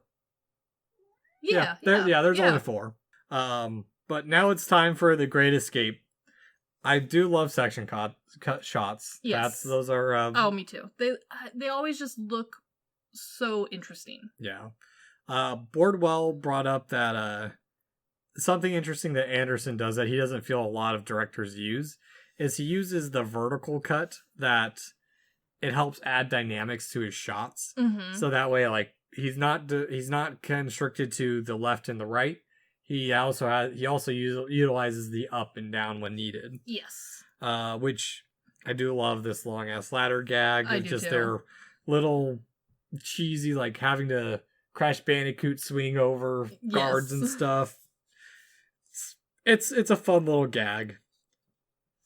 Which I like. I like the humor of Wes Anderson because it's not normally like your gut laugh funny. I like how Zeitz called it wit in motion. Yes. It is just quick enough that you realize a joke has been made, but we've already moved on from it. Mm-hmm. And I like that this movie has multiple like little bits of payoffs of little interactions. Like everything about this movie feels tight that not an interaction's wasted because as they're trying to escape, there's someone trying to snitch on them, and he's saved by the guy he gave gruel to. Yes. Or convinced to try the gruel. That needed some salt. Just a little. Which, I think they mentioned in the commentary that some of these shots are very similar to Fantastic Mr. Fox. Yes, there is a similar escape scene in Fantastic Mr. Fox, but I do think that these stand out enough from each other, especially because the humor here is, I think, quicker and a little less open than Fantastic Mr. Fox's humor, which has a little bit more time because it's all stop motion styled. Yeah. You have enough breath to like pause and look to see what the funny was. Yeah, and Fantastic Mr. Fox allowed to be more cartoonish. Definitely. Yeah. But also, for one of the last nights we watched Paddington 2. Paddington 2 has a jail escape scene, and sure does. It felt like watching it after having seen this. It's like they had some similarities. Whoever directed that scene was very influenced by Wes Anderson. There's a reason Paddington 2 is considered good. Yes, it is not your average child fic. Neither is Paddington 1, but for very different reasons. Yes, I completely agree. Yeah, well, maybe we'll do those one day. Yeah, it could be interesting. That's you'll have to very heavily convince me to. My British children's movie love is and always will be Tintin. Not the dog one, the one where the guy like solves murders. Never seen it. It's an adventure. But back to our adventure. Zero and Gustav are reunited, but Gustav feels betrayed because Zero couldn't bring his cologne and goes off on him in a very stupid manner. Yeah. But this is where we learn all about Zero, that he is a refugee of the war in Aksalam al-Jabat, and that took his entire family. He is truly alone in this world. Yes, it's just him but and the hotel. I love the very fantastic use of one simple line to change like the tone of a scene. Mm-hmm. Because okay, yeah, he's fucked up. Maybe he's not as good as Gustav is. But when Zero says the war, yes, there is that audible like drop Not even an audible drop. You just feel the drop. Yes. The entire climate shifts. Yes, where Gustav immediately realized he is completely in the wrong. Yes. But I also like that it shows his character because he's willing to admit it. Yes. And he finally calls Zero his protege.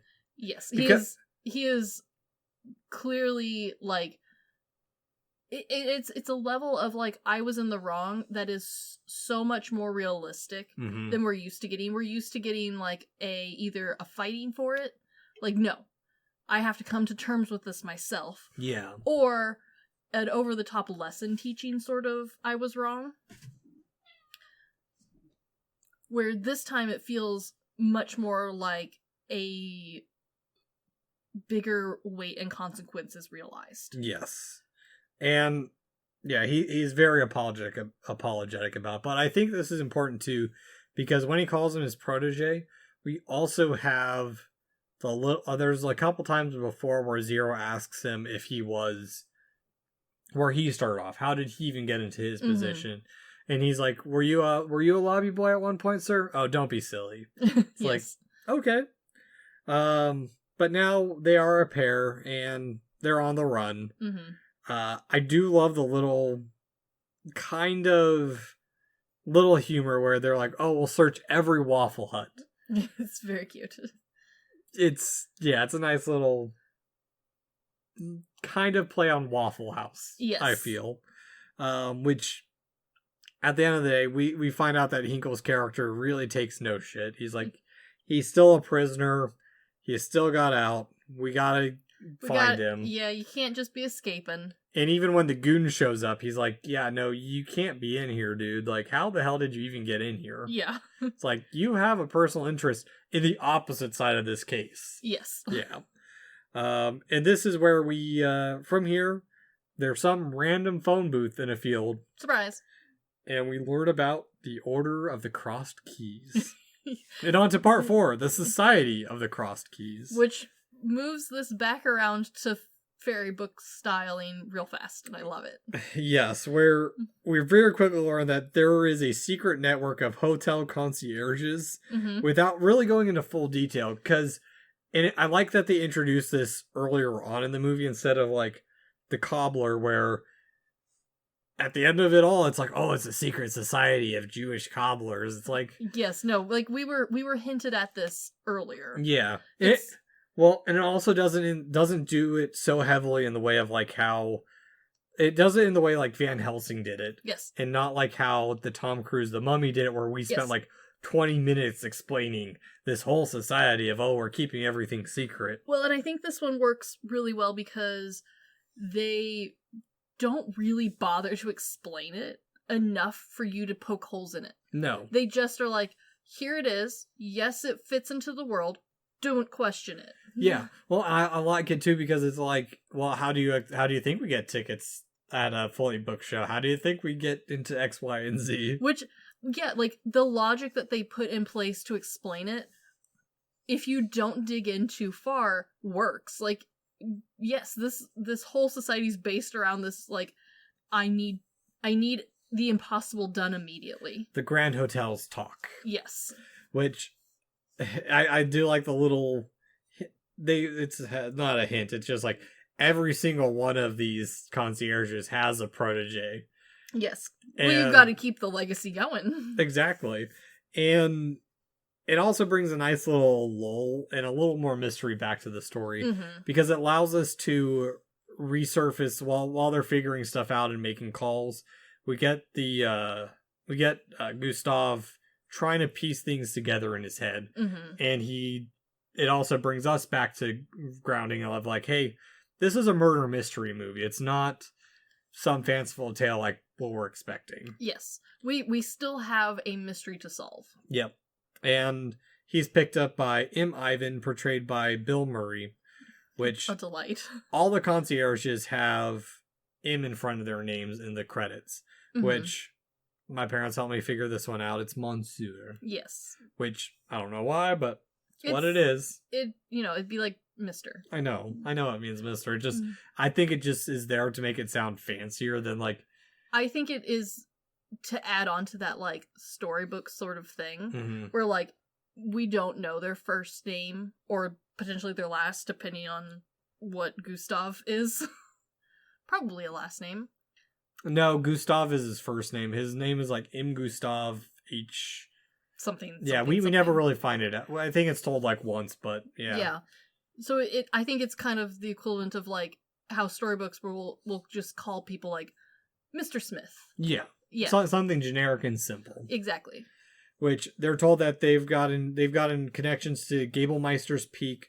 They had to pull many strings. Zero is given the honor of the cologne, which I guess all the concierges wear the same cologne. It's hilarious to me because like they don't really explain to you the logic there. They're just like, oh yeah, no, that's also a thing we do.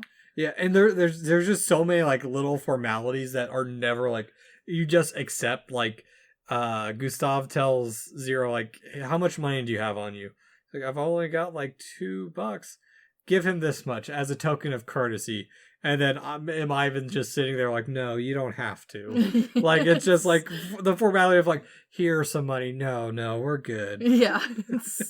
It's so silly. It's so like fake secret society feel without, no, even with the secret handshake. Because the cologne feels like the secret handshake. Yes. Yeah, it's how you know someone's been there, and we'll find that out later. Yes.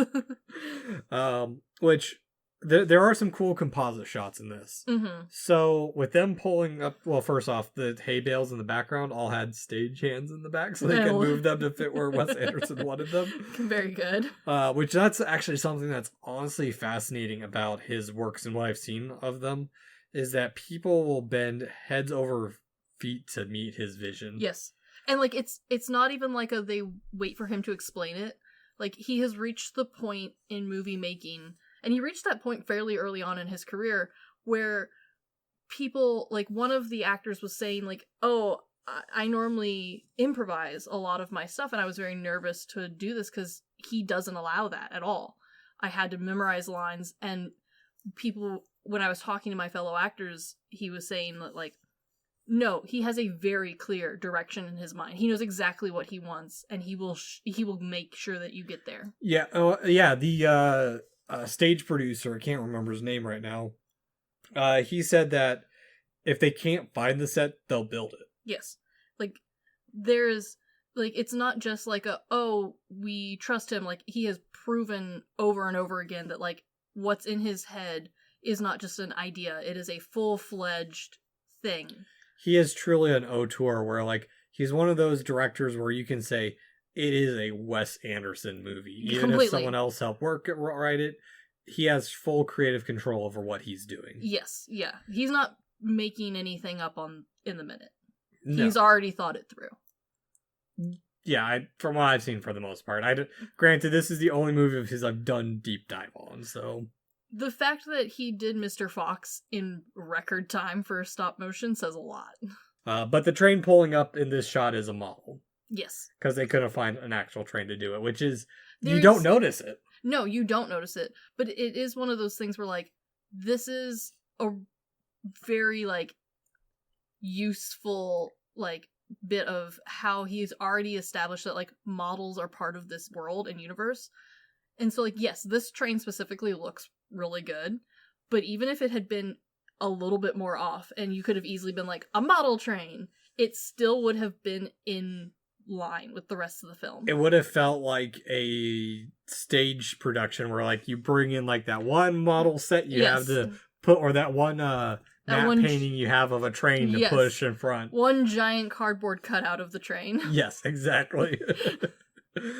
But we cut back to Dimitri, who's not pleased that Goon has not found Surgex, and he finally realizes that Boy with Apple is missing, which really shows his character that he really didn't care about Boy with Apple. It was just the principle that his mother was giving something to someone else other than him. It's almost like it's not directly implied, but it is given the hint that like he doesn't even really know why he should care about the Boy with Apple. No, not at all. He is an awful person. He really is. But also, the painting that they replace it with too is Very obvious. Yeah, no, this isn't, like, close enough.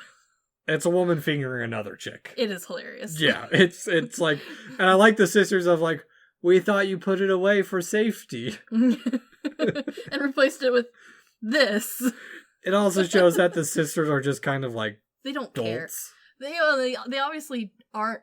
They aren't here for the same level of revenge that he is. No, because they don't seem to care at all. They're more like the comedic relief for him. Yes, yeah. Like they're also bad people, but they aren't here to like destroy a man's life. No. But it is time to go on the hunt. Yes.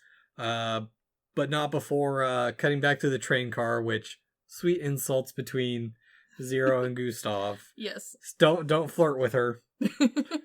Very protective. Yes. But there's also the part where Zero mentions that Agatha admires Gustav, and he says that's important because that means she gets it. Yeah. Which means that for me it ties back into how we experienced Europe, was that there's a sense of if you're working and if you're earning a living and if you're good at your job and you have purpose, if you're doing something and you feel you have purpose, that's fine. It doesn't have to be a glorious job, just as long as you're feeling like you're having an impact in the world. Yeah. Yeah. And that's how all these characters feel, is that they're there for this. They're serving a purpose. It might not be world changing, but it's changing enough for the people involved. Exactly. But from here we cut to Agatha, who's getting ready to leave, and we have a good use of misdirection as we hear someone on the roof. She doesn't think it's Zero, but she still checks. And I think we have like a little brief flash of someone running on the roof in the background. Uh-huh. And then she closes the latch, and we get the news article that a local girl's head has been found in a basket. Spooky. But it is not hers. No. It is the girl with a limp, Serge X's sister. And this is the most gruesome part of the movie. Yeah. And very cheesy at the same time. Yes. It feels the most like when a more modern cozy murder mystery tries to like be shocking. Yeah. Where it's like, and then they saw an actual decapitated head. And you're like, oh yeah, people actually are dead. That's right. Yeah. But it's quick enough that like it's not terribly changing of the whole mood of the movie. It just kind of adds a level of heaviness.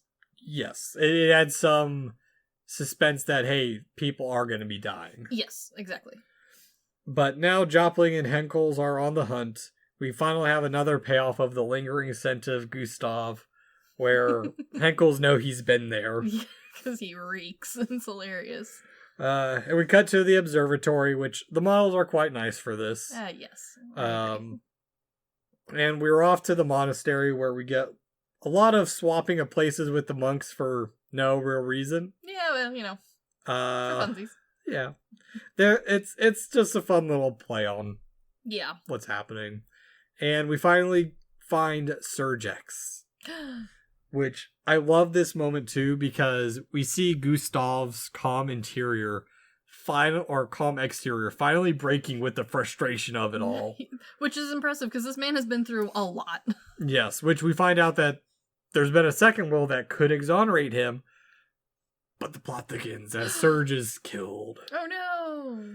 By the only awkward priest that's actually Jopling. Yeah, exactly. And we get a chase on a ski slope that the monks have that somehow connects to some kind of winter games. Why not? It's one of those details that, like, I don't care, because the scene has reached a level of, like, fantastical. Yeah. That I'm so deep into just the ride of, like, because of course there's a ski slope off of the priests. How else do they get down in the old days? Yeah, no, it feels so out of nowhere, but at the same time, it feels like something that, like, if someone was to, like, tell me, like, hey, did you know about the monks who own and operate a ski lift? I'd be like, of course there's monks that own it. I mean, why isn't, like, that makes perfect sense. Yeah. Well, Yeah, and I think someone in the commentary referred to this as like the James Bond ski chase scene. It is very over the top, and I do love that. Yeah, which it's fun. There's a little ski jump at the end. They crash, but before we move on, I do want to talk about the stop animation. What do you think about it? Because it's on first watching, it was a little jarring for me. I agree that it is a little jarring, but I have seen I had seen his stop animation before seeing this film. So I knew what it could potentially look like for something that like is trying specifically to be stop animation.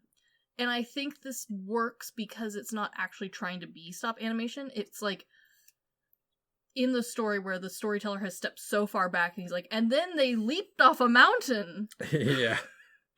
Well, upon rewatching it a couple times, I think it is rather fitting for it. Because if it's trying to mimic old movies, you really don't have a lot of these types of shots. You don't have a lot of the overhead or anything like that. And there definitely would not have been someone with a camera sliding down a mountain. Yes. And I like how they said, how they put it. They chose to do it because they could have gone and filmed in the Alps with people and helicopters and everything, but they said it just didn't fit the spirit of the movie they were trying to tell. I completely agree. I do think that like if you have somehow made it this far into this movie and you have not latched on to the fact that this movie is more of a work of art than it is like a quote unquote movie, and you're somehow watching this in the same way you would watch Triple X, then yes, I could understand how you'd be like, whoa, where is this coming from? This doesn't feel right. But that's almost impossible to do because this whole movie has been painstakingly put together in an absurd fashion that this next level of absurdity doesn't stand out to me. No, not at all. Because, right after this, it's Joplin tries to kill Gustav.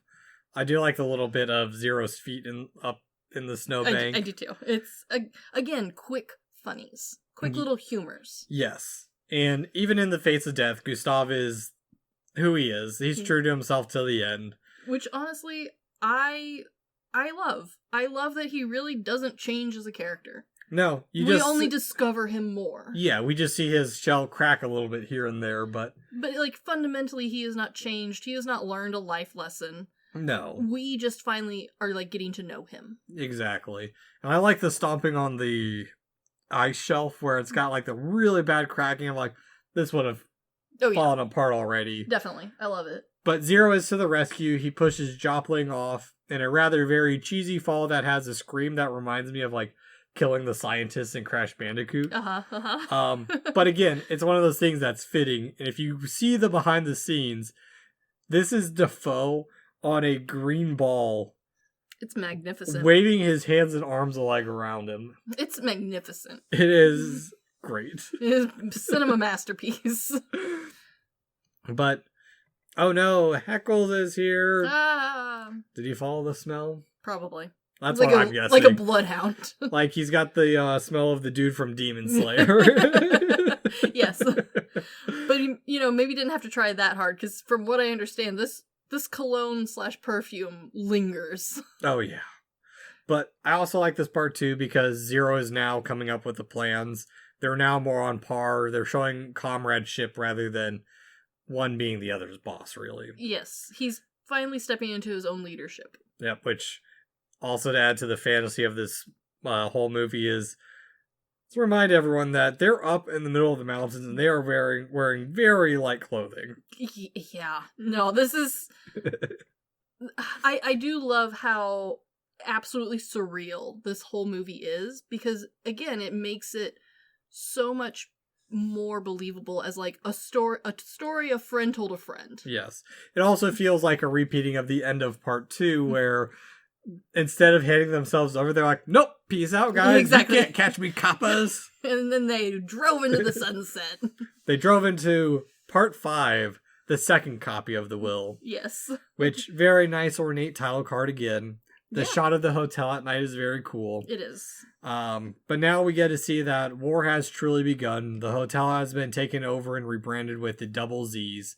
And we're a combination between a swastika and the SS symbol. And for those who don't know, the point is that if you rotate it any direction, it's still the same symbol. I think this is some of the most clever cinematography because it very clearly and without any explanation explains to you what real world event you were to tie it to without potentially having to explain real history. Yeah, it's like in what was the Force Awakens, the Star Wars episode 7, whatever that one's actually subtitled. Okay. There's a scene in it where we're watching the New Order, and it's very much the Nuremberg rallies. Yeah. But this doesn't. not. Yeah, this one doesn't go that far. But you see the branding everywhere. They even have jokingly, they have a ping pong table with the double Z's on it. Yes. Like, it's just over the top. It is. But we get the bit that Agatha's now in on it. She's sneaking in to get the portrait from the vault with the sweets. Them some powerful sweets, man. Good for her. Hey, speaking of branding of stuff, they actually researched like what pastry packages from the time would look like and model it off. Oh, and they look amazing. Yes. And on top of that, and this is we've talked a little about the color of the costumes. Now that we've got the soldiers, the costuming department didn't just recreate time period pieces to put on the characters, because honestly, for the time period, most people would have been wearing some version of gray or black. Mm-hmm. With the exception of the military, who they didn't want them to stand out in the same way that they wanted the characters to. Okay. So instead of having like the bellhop or the lobby boy being wearing gray or black, they put them in the bright colors. They put them in the purple. And instead of putting the military in military blues or greens, they put them in a black. Well, the black fits too for the time era too. Because this is like when we start having like the black shirts and the brown shirts and just the terror tactics of having dark and oppressive colors rather than the bright colors from the military. And it works really well too for the storytelling because it makes kind of this faceless mob mentality without having to like too abstractly create that. But also, side note, Owen Wilson's now the concierge of the hotel. He's trying his best. Which, one thing to note, Owen Wilson's been a collaborator with Wes Anderson a little bit here and there since their first movie, Bottle Rocket. Yes, yeah. But Dimitri is already there. God damn it, Dimitri, go away. And all the cast is there ready to play into the Scooby-Doo Chase That Unfolds. Yes, it is very much so. Because I love that even though they've already brought the treats in, Zero and Gustav have to bring more treats in. Yes. And I also love that all the staff is recognizing them right from the get-go, and they're like, what the fuck are you doing here? They are the worst at, like, pretending they don't know who they are. Oh, yeah. And also, we get the moment where Gustav asks the new lobby boy where some person went off to. And then Zero corrects him. He's like, you shouldn't have told him that information. You're not at that level to give that information out. We're like, now Zero's the teacher. Yes. Starting to get into the role of the teacher. But when Dimitri catches up to Agatha, the scene in the elevator, when he starts unwrapping the painting, is weirdly and fittingly like sexual without being sexual. It is the perfect level of suggestive because up until this point, the movie has done a very good job of being blunt. Like, it really hasn't bothered to suggest anything as far as murders or threats to life. Like, we are fully exposed to decapitated head and dead cat. Yes. And defingered hands. Yes. And so this feels like a nice step back where we don't take it so far that a general audience could continue watching. Yeah. Yeah, it doesn't go full horror movie. Doesn't go Gozu. No, it does not. Another way to wrap Yes, thank you. You're welcome. But yeah, it's an interesting part too, because honestly, this makes it all feel like a game to Dimitri, because once she leaves the elevator, he acts like he's gonna let her go, and then he starts walking after her. And the build up to this part, I think, is some of the best comedy in this movie. Oh yeah, of like him just very menacingly following after her. It feels old timey, like chase scene. Yes. And then the moment he turns the corner, she's already down the hallway. She's not playing the same rules that he's playing. No, he feels like a bored, rich, dumb guy. Yes. And she is not taking any of it. Ah, yes. Bakery women. Yeah. The most dangerous game. Be careful of them. But yeah, it's also great too, because this is how he runs into Gustav and Zero. And I love the bit. Where's Boy with Apple? None of your fucking business. All right, I'm gonna end you now. Then the shootout across the hallway, like, yes. And I love it because I don't know if it's supposed to play off like maybe the Germans are collaborating with someone, but like there's no one, like they're just all shooting. It feels like a really bad saloon fight scene is what it feels like. No, 100% it feels like a bad saloon fight scene, and part of that is because like we can clearly see our main three here. We've got our bad guy in pretty clear view. We've got our good guys.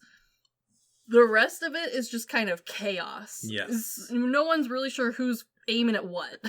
Yeah, Imperial stormtroopers have better aim than this. Yes. It also makes me think a little bit of like some of the shootout from The Mummy. Yeah, where it's just kind of chaos for chaos' sake. Exactly. But Agatha drops the painting, it gets stuck, she gets stuck, Zero to the rescue. This movie ends real quickly. It really does, actually. Because Zero is somewhat helpful in the fact that it's revealed that, hey, there's the letter behind the painting. Oh, surprise! Everything is revealed. In the case of her death, in the case of Madame D's death, everything goes to Gustav, which also points to the fact that Dimitri killed her. Zero is now the leader of the hotel. Hooray. Gustav is able to live the life he's always wanted to. Good for him. And he becomes the well-to-do. Zero and Agatha get married, but we learn that she died, and so did their child of some now treatable disease, some flu or something. Just probably the flu, to be honest. Some group or something. They call it some specific thing. Sure. Zabrovka no longer exists, and we cut back to the train on the 17th of November during the Lutz Blitz. And I do wonder why he chose to go to black and white for this scene. It just... Yeah, it is very different, but it also feels like an acknowledgement that more happens. Mm-hmm. But it's not... But, like, the end of our story has already happened. Yeah, maybe it's supposed to feel like an epilogue or something, or like... Yes, like almost a fade out. Kind of like how... Or this is like the movie version of how this story ended. Exactly, yeah. Or like the old-timey movie of how this was... This book's already been made into a movie. I could probably see that. Yeah. I could see that. But we stop in the barley field again. We find out that the Lutz police are no longer in order. Henkels is obviously not there anymore. Nope, he's moved on. Or we don't even know if he's still part of it. So potentially the last good of humanity's gone. And it's just that it's a repeat of the scene, but with a not so happy ending. Yeah. And we return back to modern times. The dessert is left, and it's the same cake Agatha had. Also to mention, I didn't bring this up in the beginning, but Boy with Apple is on all the branding of the hotel. It's on the back of the menu. It's now been relegated to the background. It's an icon of the hotel, but it's now just... It's just a piece of art that is everywhere now. Yep. It didn't really have any meaning in the end. It was a kind of a MacGuffin. It had meaning to those who were near it, but for everyone else, it's just a painting. Yep. And we learned that Gustav was shot. He didn't make it past the barley field. That's very sad. But the author is to go on. He goes to the M. Gustav suite, which is a nice little nod that his legacy continued in some way. Yeah, even if it is in a Crumbling hotel. Yeah. And I like that Mustafa brings up that he believes that Gustav's world ended before he even entered it, which is very true. Yeah. I mean, yeah, the world that he lived in and thrived in could not have continued forever, no matter what. Nope. And even the author's world is changing. He goes on his own little journey, never to return to the Grand Budapest Hotel. The time of the hotel is over. Yep. Which it feels very closing up. It feels like a close to the end of the hotel, how it was told in its heyday. Yeah. And just the results of everything. And it feels very like, as you brought up, like no one talks like this anymore, but it feels like that old-timey like author, the legendary author who it reminds me a little bit of, if you ever get the chance to hear Tolkien read some of the poetry from his book or the song lyrics from the book, I always like in my head read them sing-songy, but he reads them almost like poetry. And this reminds me a lot of that, where like in my life, in my experience, I don't know anyone who talks like this. But this idea of like a great author talking like this makes so much sense to me. Yeah, I can see it. But we now cut to the student on the bench closing the book, A New Kindred Spirit. Yeah.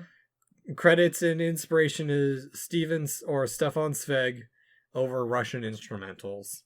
Beautiful. It's the end of the Grand Budapest Hotel. A fantastic version. And I like that they don't linger on the end either. No, because they could have. The movie, the story of the Grand Budapest Hotel ends during what a lot of people would consider some of the most interesting history in the world to ever happen. But that's not the point of the Grand Budapest Hotel. It was meant very specifically about these two people and their connection to the hotel. Yes. And I like how Boardwell put it. Anderson is very much more fairy tale. We've talked about that quite a bit. Yes. But to me, being newer to his style, it reminds me a lot of like the Coen brothers' works, not cinematically, but where the storytelling wise, there's not really any major values or meaning. It's just a good story. Yeah, no, like there's no lesson to be learned here. Yeah. There's no moral, there's not even history really to learn. No, unless you're doing digging like we do. Oh, sure. But even then, all of the history is based in the world of the movie. Yeah. And the story itself is honestly kind of like a nothing little story that could have been lost to the hands of time, and it makes me kind of think of like the ending of Gangs of New York. Oh yeah, definitely. Where like no one from this changed the world. No, not at all. No. But their story... They did at the same time, because here's the thing, because like in a way it reminds me of Gangs of New York, I guess. Sure. Where we see the building of Manhattan and everything, and the entire history of that's forgotten. But in this one, the legacy continues with the new student, or the lover of the book. I don't even know if she's a student. No, I think they call her a student, but I completely agree. Where like they didn't change the world in the same way that like children learn about them in school. Yeah, but they changed it just enough to impact at least one other person. Oh yeah, no, and I think that's kind of the important thing about these types of movies with like the story they tell is like. It's like how Del Toro put it on Pan's Labyrinth. And I know we keep bringing that up. I think it's a good meaning of like, these movies are written not to give you a big moral story, but it's for you to explore and find out about yourself. Yes. And also sometimes a story for a story's sake is good. Mm-hmm. And this happens to be a great story. Yeah. And Boardwell did bring up that Anderson's movies can come across as repetitive. And I can see that. There's a lot of similarities in techniques and style. But yes, I agree. Technique and style, but it's repetitive in the same way that going down an art museum is repetitive. Mm-hmm. There's a lot of the same naked butt, but it's all different. Yeah, and he brought up that Anderson's style of filmmaking and writing is what he called the Ozu strategy of limiting yourself and focusing on like the nuances of a simple story and then building off from around there, as long as that story's good. Yes. And for those who haven't or are not super familiar with old films, by referencing Ozu, it's Ozu Yasujiro, who is one of the grandfathers of Japanese cinema. makes me excited to go see his backlog. I've got a few movies in his stuff too. Of course. But Ozu said like his strategy is he paints the same flower over and over again. Yeah, and I can understand where, like, especially if you were watching a lot of these together. Mm-hmm.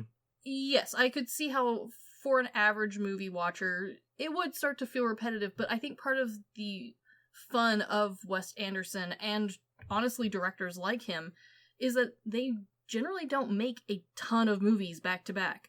And they're not really meant to be sat down and binge watch his entire catalog. You watch them either as they come or as you find them. Yeah. And so you're not necessarily overwhelmed with seeing the same filming style or reminiscing that, like, hey, this scene looks an awful lot like some of his other movies. Yeah. Well, yeah, and I think there's something else to this movie too. That I personally think makes it special, and I don't think it gives enough. The way I've talked to a couple people about this movie, they always just talk about the style and everything and how good of a story it is. Mm-hmm. But I think something that's overlooked with this movie is how it took, very much like Knives Out, where Knives Out is more celebrated than this.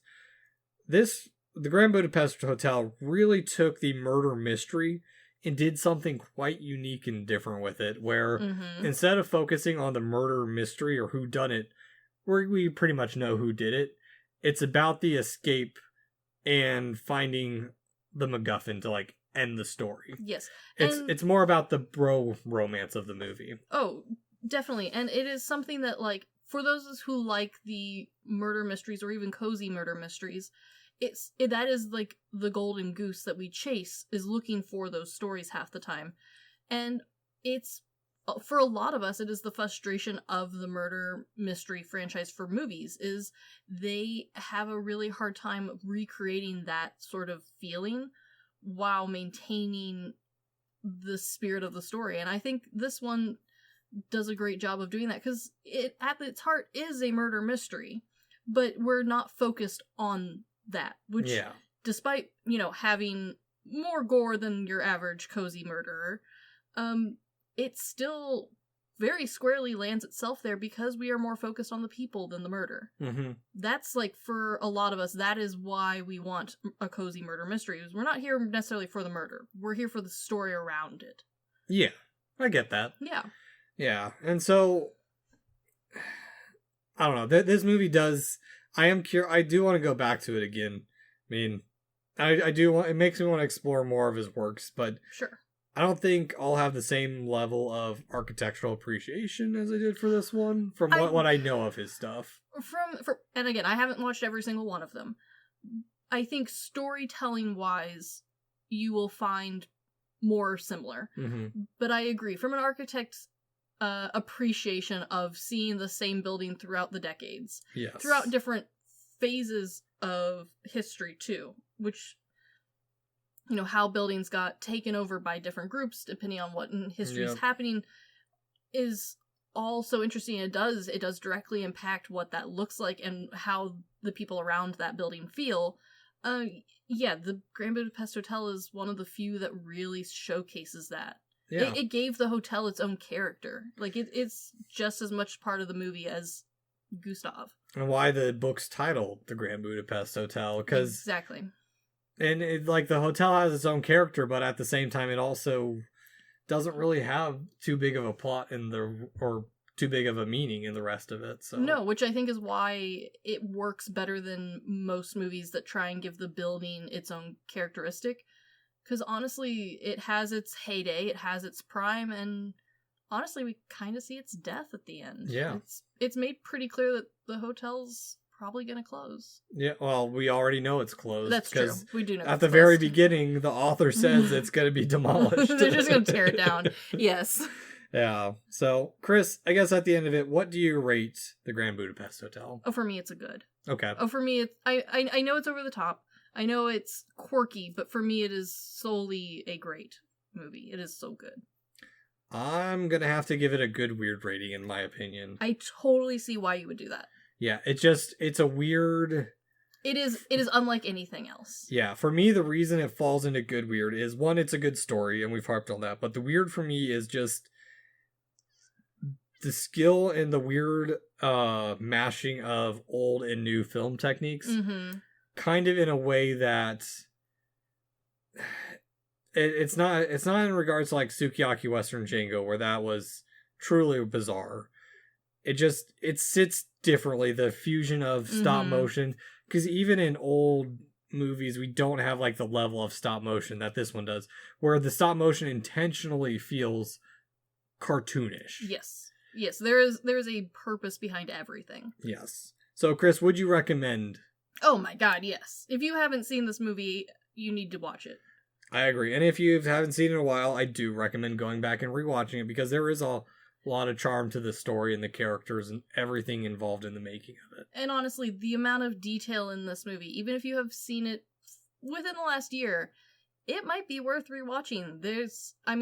I watched this movie twice, back to back, to get all of it, and I am still going to watch it again to find more stuff. I guarantee it. Yes, and also because Brian didn't watch it. That's true. But, anywho, this has been the Good, the Bad, and the Weird podcast. Thanks for listening. Peace!